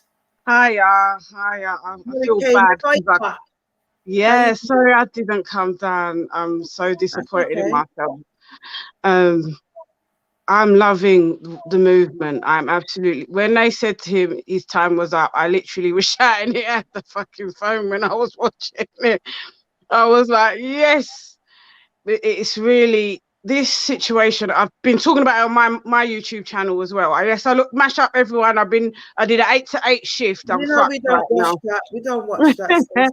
But yeah, I've been talking about it on my YouTube channel about what happened to me and like different things because of the job I do. I hear it and I see it on a daily basis. And there's two types of, when people are molested, you get someone that becomes overly sexual. That's me. And then my cousin is the opposite. She turned into a weird nun. Like, it happened to her as a child. She's older now. And it's like, oh my God, I cannot go near a man now because it's fucked her up in the head, literally. And the problem I have with it is when you're growing up, people were like, oh, that's a fast little girl. Was like, what was her name the other day? Pauline. Yeah. She said to LB, you was a fast little girl. And those are the things I was called. And I was molested from the age of 2. Right? Up until I was 8. And then I was raped at 15. And people to this day look at me like I am crazy. I'm on my YouTube channel. I'm forever talking about pedophiles in the community and who did this and who did that. I don't fear these people no more. I'm working in a place where I meet pedophiles who have molested their grandchildren, all different races, but it's going up for us. And because, when you're a kid, you think pedophile, sex offender, old white guy, age 50, wearing a black coat. Yeah. Yeah. I've seen good looking guys where if I see them in a dance, I might go chat to, raping teenage girls on the bus and stuff like that. And when I say these stories, everyone's like, oh no, we don't want to hear about it. But when it happens to your child, how is it going to affect you? When you find out that man you've let stay over my house and, oh, this is your new dad, because I've been in court for that. I had to sit next to the guy and the girl was giving her evidence and I was so close to beating his ass and losing my job and losing my career that I've built up over the years, because she's saying everything he did and he was sitting there giggling in court. And me as a woman and as a mother, it was like, I'm going to kick this guy's ass. And I come out of the court and I said to my colleagues, don't ever put me in a situation like that again, because what I had to hear for a week straight, it was like, my gosh, But with my situation, I was raped at 15, but before that, for years, I was molested. By the time I was 15, I was already messed up anyway because of the abuse. And what it is, the person that molested me as a child, well known in East London, his family and my family are intertwined, as in they've known each other since the 60s. His mum and my mum are friends. So if I name him, it's not just going to shame me, it's going to shame them. You know what I mean? With the guy that raped me at 15, he was well known in the community too. He lived, off Romford Road. Oh, wow. There's a house on Romford Road, off Romford Road, Hampton Road, I think it was called. But remember Hampton Road. I know Hampton. Yeah, you remember there was a hostel type thing. Anyone doesn't know, we're talking. This lady's talking about my ends that I grew up in. So we're talking about Forest Gate. Yes. Yes. Yes. Yeah. And you know where that church is? That's now a Muslim school. I didn't know it was a Muslim school, but the old it's a Muslim school now. On Woodgrange Road. Now. So he was in a hostel on that side of the road, right? And I borrowed him this Mary J. Blige CD. That's why to this day it was a tape then, because this is how many years it was. I was 15 at the time. He was 19, I believe. Well known in the area, 18 or 19. But I didn't know he'd been doing this. And he actually 2 years after me, he did it to a girl. He went to jail for it. But yeah, he was living in Hampton Roads in a hostel that was on Hampton Road. And I'll never forget that day. I said, I'm coming for my tape, rah, rah, rah. And then people said to me, but what was you wearing? I was wearing a polo shirt. If it doesn't matter if I'm walking naked, if I say no, it's a no. You know Absolutely. what I mean? Absolutely. But because of, she has consented to people her age before, she must have wanted that one as well. That's not what it is here.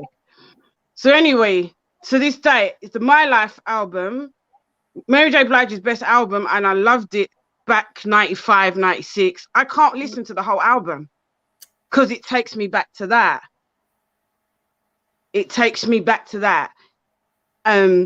The problem I have with people in East London, it's a small community, and people were talking about me, calling me a slut and a whore, and they didn't know what exactly happened.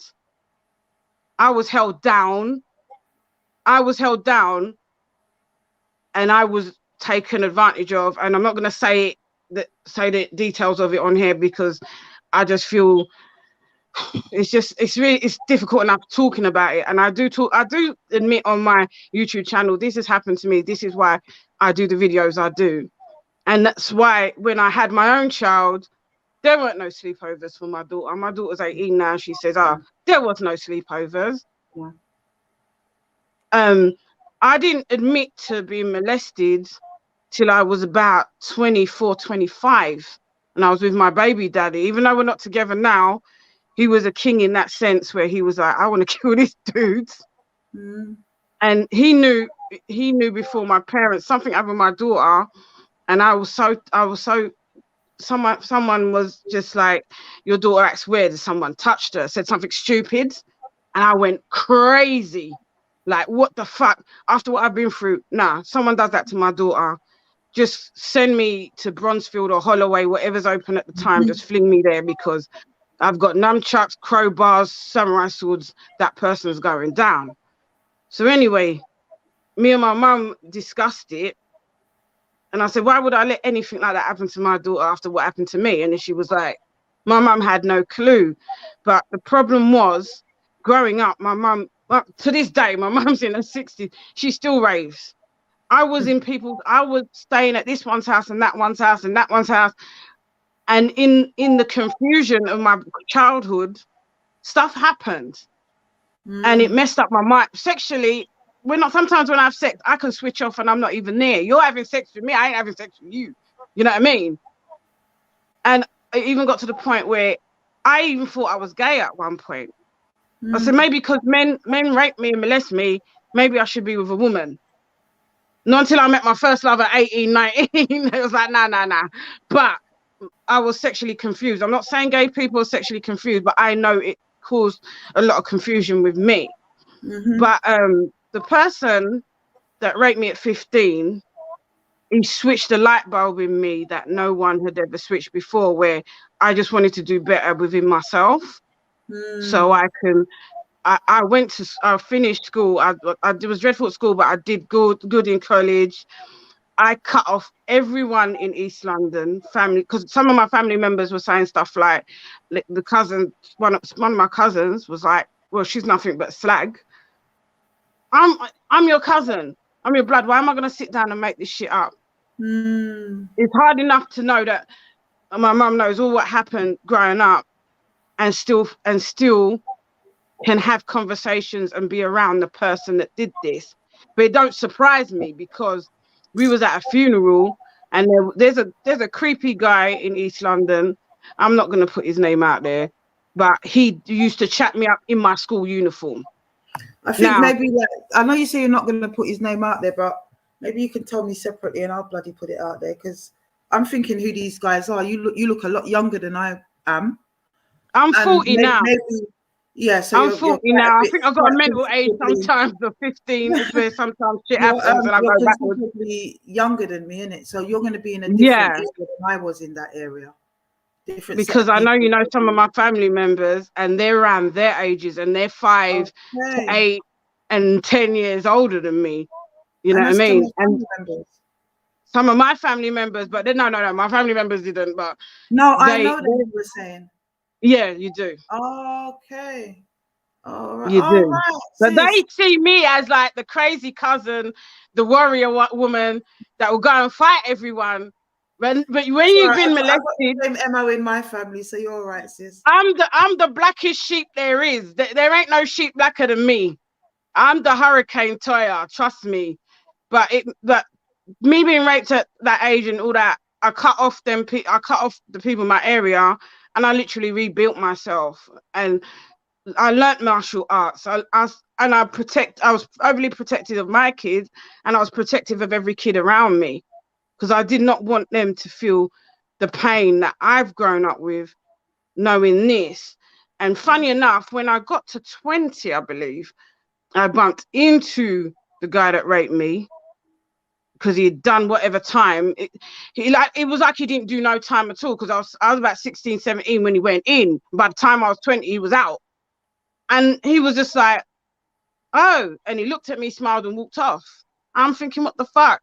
I've been at funerals of guys, and I've seen people that have allegedly, because I do know the names, I'm not going to put their names on here now, where I've heard the stories, he raped that one, but people in our area have a habit of saying, no, she was a slag, she ran a battery. Yeah. So when this Stevie Bionic, or whatever, the Bionic Bungle plastic man, whatever he calls himself, comes on his lives and says stuff, yeah, but we used to battery girls.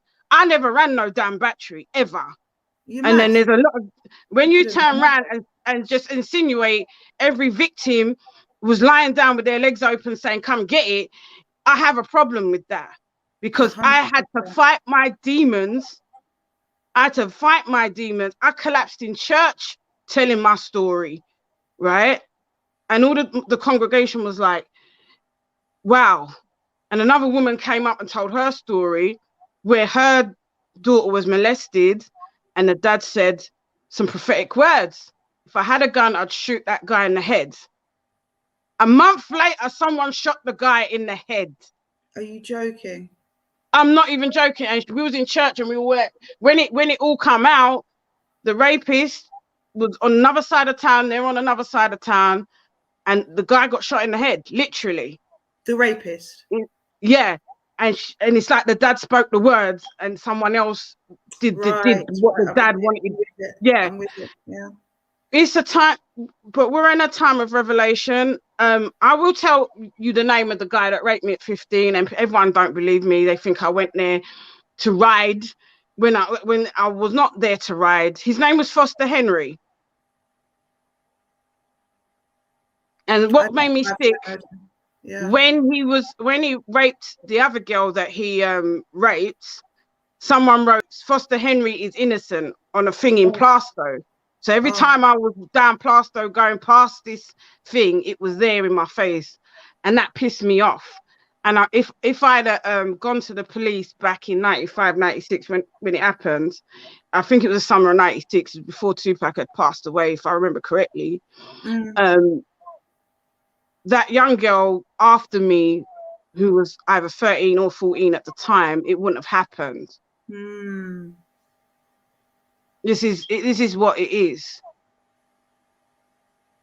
And I've got a list of names because I've been talking to a lady from Birmingham, and I've got copies of it, of people in Birmingham that's been doing the same thing.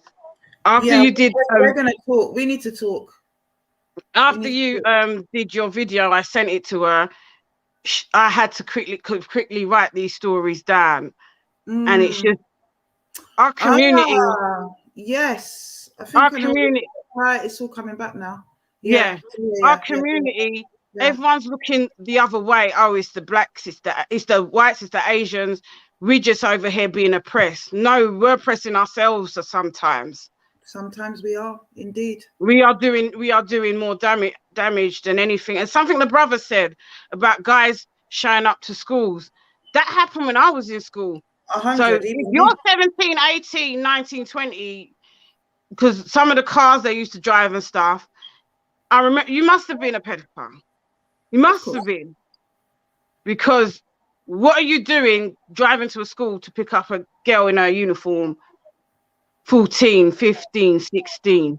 And everyone always talks down to the girl and say nothing to the male.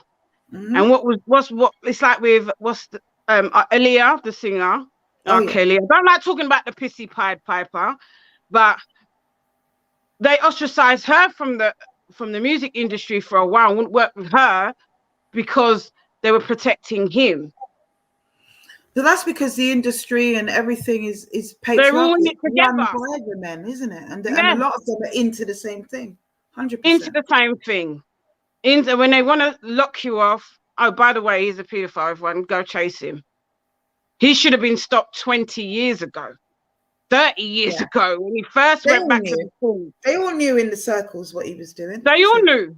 But he wasn't the only one. But black people are like, oh my God, R. Kelly, you think he's the only one? Please. Standard. You think he's the only one? I don't think so. He's the only one that they're talking about because they don't want to give him his back catalogue of music where he was thinking, oh, this is good music, adults winding up to it, and really he wanted to whine with your daughter. You know what I mean? So many of them, like you said, target single moms. Single parent homes. Because I was, women, you know, my dad was drug issues, all of that they target. Yeah, my dad was around, but not around like he was supposed to be. So I was just out there, blood. I really was out there. And then me and my mum's relationship wasn't close because of all this. I blamed her for many years. And, but I just say to every woman and every child that's going through it, just tell someone. Just tell someone. Because we can't keep hiding the sins of these guys, or they're just going to keep destroying lives. I can't even now. I can't. When I'm in a relationship, I got to see what that guy's going through that guy's head before I even think of introducing him to my daughter. 100%. I'm seeing someone now, and it's been. I'm not showing him. You know what I mean? Because I don't want. If anything happens to my daughter, I'm going to jail. I'm going to get a life sentence. Yeah, I will do life. I don't give a flat. I've worked at Her Majesty's pleasure, and trust me, I ain't afraid of it. That's right. I'm sis. Not. That's right. I'm not. I feel the same. I do feel the same. I make no apology for that. No, I don't. My child, I don't think it's going to be a police job. Not at all. You're going to come up missing if you touch my child. You're going to come up missing. It is what it is. I think most people feel that way, you know, but then part of me says, well, is it worth you losing your liberty and leaving your child probably open to a whole lot more for these people? But, you know, Backyard, they say there's more than one way to skin the cat. But even a woman in Canning Town, a white girl I know, she was helping this old dude, giving him food and stuff. And she ended up killing him because he was molesting her son. She's thinking, he said, I need your son to help me with this shop thing he had. So he had some pocket money. So she's thinking, I'm doing him a favor. Everyone's calling him a nonce. And it was true. Oh my God. She ended up killing him. We're trying to get her out now. You know what I mean? Yeah. You know what I mean? That's proper old East End, that reaction though, isn't it? But that's the thing. The old East End reaction's kind of gone now. Because I remember when the pedo, he moved to like Henniker Road in Stratford. You know that Henniker Point in the block of flats. You know how many pedophile rings was in that block of flats? A lot. Looking over 2 schools. Well, one guy came back. This was around 98, 99. He came back to that area. Was in the area. Someone spotted him and said who he was. I'm coming home from work. And I see it was like 200 people outside chasing this guy down the road. From the East End, you know what I mean? Like proper. We need that spirit back. Yeah. Everyone beat the shit out of him. Even the guy in the wheelchair was chasing him down. That's how bad it was. We was like, we're not having this shit. But I don't know. Black people is like we're just talking about it, saying, "Oh, this is terrible," but we're not getting up and saying no. Yeah. You know what I mean? We're not getting up and saying no, and then this is what the problem is. ultimately these people have to be brought to justice. But yeah, you're right, there is a certain amount of community responsibility that we used to take for those types of things, certainly coming from the East End like yourself, you know, we're from the same ends. Yeah, man. Yeah. That Yeah, wasn't something like Vincent Rapp could have never thrive over our ends. nothing It never worked. Not from we know that he's dealing with what was people. weird about Vincent Rapp when it all came out, I remembered when we were all younger, we were, oh, we can sing, we want to be the next Faith Evans or whatever. And someone said, I'll go to his studio in South London. And I must have mentioned it to an uncle of mine. He said, you ain't going to no studio in South London. You staying in your yards with your cassette deck and just sing over that. You're not going to it. So when it came out, I phoned him straight away. He said, yeah, you remember? He didn't tell me what it was. He just said, you ain't going there. Yeah, he was simple. And if I catch you there, my belt's coming off. I was like, nah, all right, I'll stay where I am. So it was well known, but why wasn't no one doing anything? Was he that much of a tough nut? I don't know. Yeah, he was. That's the thing. He used to do some really heinous things. He would just murder people, you know, in front of the whole club. Whoever, he didn't care. He literally was a nutter. This is what happens when you're family with Freemasons. You can do whatever you want and never see justice. And you're a police informant on top of it. So there you exactly. are. Exactly. But yes, sis, I'm gonna hit you up. Yeah, definitely. But I'm gonna keep doing my videos on YouTube because I've been talking about it so much. And thank you for sharing as well your strength. You know, yeah, you're right. I do know people in your family. They should believe you. They should believe you. You know what? I don't have a family no more. I'm like LB. I'm rolling on my own. Like I'm really rolling on my own. It's heartbreaking because I love my family, but I don't trust none of them. If I had to choose them, I wouldn't have. This is the sad thing about it, because when it's time to bash me and say what a bad person I am, where was this energy when all this was going on? Now and again, it's that deep-rooted thing, isn't it? When the families are tied, and it all comes down to kind of who they trust, who they believe, who they want to believe. It's easier to scapegoat the little girl rather than lose all of these relationships. Crazy, the person that was, when I was young, molesting me, he's like going around saying I'm mad and this and that. Well, I've got no criminal record. They always say that you're mad, isn't it? I've got no criminal record. I've worked in courts. I've worked for the Home Office in their warehouse. I've worked in prisons. I'm a law-abiding citizen, spirit-filled. And let's see your rap of convictions from the time you turned 12. Right. Exactly. So I think the base is smoking is based out your head. Huh? So who is really the trustworthy person, right? But no one's watching that. Exactly. Because you had a name in East London years ago when you were a kid. When to me you was just nothing but a little ponce anyway. You know what I mean? It's mad. It's mad what's going on out here. But people, like you said, people will blame the little girl. They'll blame the mother. Oh, the mother should have did. Sometimes, yeah, there are mums that just don't give a shit. They're too busy on the phone talking about this one, that one in one room, and then in the other room they don't even know what's going on. I mean, I had a friend that was working the case of baby P, because the mother actually had 4 kids. And she was busy watching EastEnders when the second born child was being molested by her brother and the same guy that helped kill baby P. Come in the room. I'm trying to watch EastEnders. Shut the door and left the child. Those 2 men I would have beat the crap out of them. You wouldn't even find their bodies, mate. You wouldn't find them. You know what I mean? So, yeah, and I've heard, like I said, I've been in court and I've heard a lot, and it's just like too many child protection stories. Yeah, and I keep saying it, and people get mad at me. The black family will hide and protect the paedophile, but you ostracize, kick out the gay member, the trans member of your family. You're ashamed of them people for having a sexuality you don't agree with, but you will hide and protect the one The that worst does kind of the sexuality worst there kind of is. sexuality there is. And I don't Mm, play that shit, because if yeah. any member of my family I know is nonsense, trust me, I'm dead in that conversation. I'm dead in that relationship, and they will see Belmarsh. It's the Yeah, same maybe like not in Belmarsh, Jamaica, they're too isn't it? soft Like on TV. Jamaicans are so vocal about Batman this, Batman that, Batman for That's dead, the whole Batman. Caribbean, And, though. It's and, not and just the meanwhile, the guy Jamaicans. saying it has got a 12-year-old girlfriend and no one's saying anything. I mean, look at that story in America this week. The man marrying the 18-year-old girl.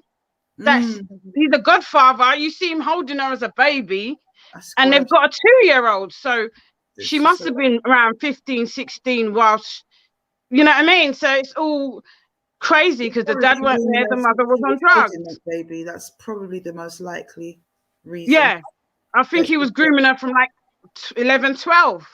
no, Big old probably from when he was 60-year-old man. holding that baby. That's the thing.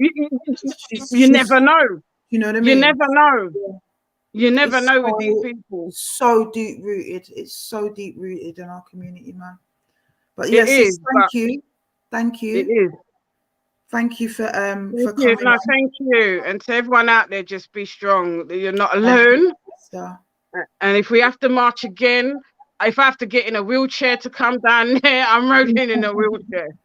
And tell us your platform, sis, so we can support it. Well, if you look on here, I'm on the Miss Hurricane Toya, MS Hurricane Toya. All right. Yeah. Make sure everybody checks it I'll out. talk about all kinds I'll be of things, but checking it I out do as well, talk about sis. paedophilia a lot. Well, everyone have a nice night, because I'm knackered now and I'm about to sleep. Take care, everyone. Thank you, my beautiful sister. I'm going to give you a call, all right? And if Okay. I don't, you call me, because you know. Definitely. Yeah. Definitely. Right, take care, everyone. Bye. Take care, sis. Oh, blessed love. Young sister there from... Very few people come from my ends. Very, very few people. And it took a while, but she looked like her people. Yeah. Sis, you're a queen, man. You're a queen, absolute queen. And to stand up and to actually tell your story so seamlessly, you can see that you're healed, you know? But yes, my brothers and sisters, we're coming up to 2 hours and 23 minutes. It's getting kind of late. I'm still real sleepy. I'm trying to get my balances back and stuff like that. So we're going to wrap it up real soon unless somebody else wants to come on. Yeah, man, like I'm just recapping a little bit. Stay tuned for the updates. It's sisters like Sister Toya that just come on, actually. You know, that type of lived experience and some. And the fact that, you know, she's involved in profession as well. You know, people like that with those types of skill sets are really invaluable to the movement and to what we want to build going forward. So definitely want a conversation with you, sis, and to get some more details about these mandem in my old ends. We got to keep calling them out. Friday nights have become the call out night. That's what it's become. And I'm not making no apologies for it. Not at all. This is what we're going to be doing. So yeah, recapping on the guys that we've called out today. Peter Bailey, Brixton, lock up your daughters, lock up your wives, in fact, because he's not even your daughters he's going for. He's going for your nans right now, for your grandmothers. Absolutely terrible, disgusting stuff. I'm going to be giving you updates about that as it unfolds. And also Colin Moore. Really, please, if anybody has been molested, raped, groomed, stalked, or beaten by Colin Moore, aka Michael Collins, actually. Colin Moore or Michael Collins is what he calls himself, not Michael Moore. Michael Collins or Colin Moore is what he calls himself. 54 years old, formerly of West Kensington in the West London area, and now lives in Camberwell. Please, please, please DM me and let's talk. You don't have to call it out. We don't have to know who you are. You don't even have to go to the police if you don't want to. But please do not let this man get away with what he's been getting on with. And like I said to him, if you think, Mr. Man, that you're going to go and intimidate witnesses, intimidate people that you believe have publicized your name, you can think again, because the police have got all eyes on you. And if anything happens to that individual, you're the first person that people are going to be looking at.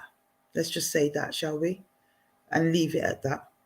But yes, my brothers and sisters, thank you once again for supporting. Please, as the moderator says, donate to either Cash App or GoFundMe. The work continues and we continue to build, and we're going to do it the Garvey way. And yeah, I'll see you guys next week. I'm going to be putting out some updates during the week with regard to how it is that we want to build this structure moving forward. And yeah, give you some more information.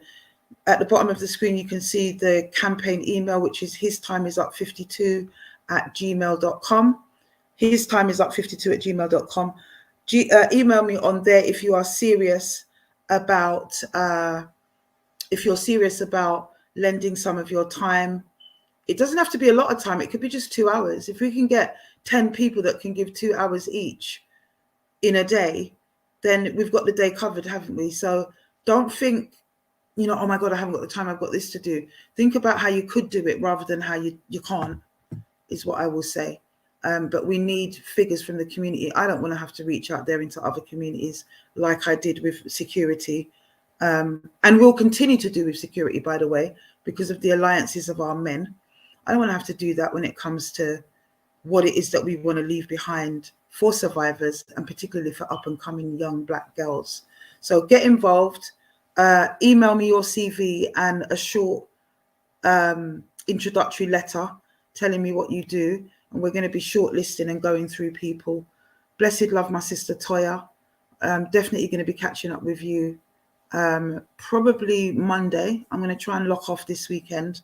I haven't had a chance to lock off at all, but I'm going to try. I've had like little pockets and moments, but on a general, no. So yeah, on Monday, I'm back on it again. Apologies to all the people that I haven't got back to as yet, and I said that I would. Please, you know, if I haven't got back to you, just re-DM me. Keep pestering me. There's some people that do. I don't mind. It kind of pushes you back to the top of the list, because sometimes things get drowned, especially if we've had a crisis or, you know, a massive case that's come out or whatever. Things sometimes get pushed down to the bottom. You know, and with all the best intentions, I don't mean for that to happen, but it does, because there is so many messages. I am thinking of thinking about some sort of assistance with stuff like that, but I'm really protective of that information. It is confidential information. It's information that shouldn't be put into anybody's hands. So, you know, I'm really yeah, I'm going to be careful. The Spirit will lead me to the person that I think is trustworthy enough to manage some of that information that comes in terms of people's experiences and, you know, sexual molestation and abuse. I don't even like the way that sounds, man. I don't even like the way it sounds. But we're winning. We're winning, and we're taking back our power, my brothers and sisters, particularly my sisters. We're taking back our power. We are changing the narrative. You know, look how many men have come up now, have stepped up and said what they feel. We heard Brother Militant One and also Big Ras, and so many other brothers are coming out. We've seen the examples of exemplary brothers like Mega Man, that, you know, took a lot of shit himself, but we've seen it, and the tide is definitely turning. Women are now showing their faces and coming up. Sister Toya just came up. You know, the women at the march it still shocked me when I walked out. I was like, wow, no one's wearing a mask. Absolutely superb. That's what we need to build, and to make sure that people feel, do you know what? I am actually going to be viewed as being brave and being outstanding for speaking my truth, not the other way around. I'm not going to be called a slag like they did with Sister Toya. I'm not going to be called a liar. I'm not going to be called these things. The community is not going to look at me. I don't need to feel shame. He needs to feel shame. Why should the victim feel shame? Think about it. Think about that, though. Why should a victim feel ashamed because somebody else has raped them, molested them? We're changing the narrative, brothers and sisters. Blessed love, my people. Have a fantastic weekend. Love you all. And I've got some exciting updates coming up. There's so much happening. I can't get it all in tonight. And I actually want to make sure that it's hammered down and absolutely confirmed before I share certain things with you guys. But yeah, we keep the movement moving. His hashtag, his time is up. we're creating an identity and we're creating a movement, and you guys are the founding pioneers of that, especially everyone that came out on Saturday. Really did make history. I love you all so much, and I'm only happy to be back because of you guys, really, because I ain't really happy to be back at all. I'm not happy to be back in this cold, dirty, grey place. It's so disgusting. But you guys make it worth it. And seeing you all there on Saturday, seeing the way that we took that nasty, evil person's power and stuck it straight in their face, reclaimed it, and made them know that your team can't go on around here no more. You know, that was absolutely superb and worth every single part of this sojourn. So I'll see you guys next week. I've got a couple of, as I said, really well-known people in Brixton that are coming up, and we're going to definitely delve more down into West London and Northwest London as well. So I'll see you guys next week. His time is up. Everybody should give themselves a pat on the back for the support, for the presence, and for everything else that we've been through on this journey. It's been one hell of a journey, and it's actually going to be in exactly 4 weeks. It's going to be 1 year since the campaign started. And I think that having the march and seeing the impact of the march has made it definitely a campaign that we should continue, and we should definitely not allow anybody to silence us. All right. And that's my final word. Take care, people. I'll see you next week for Afua Speaks Community Conversations. Blessed love. Blessed love, my people.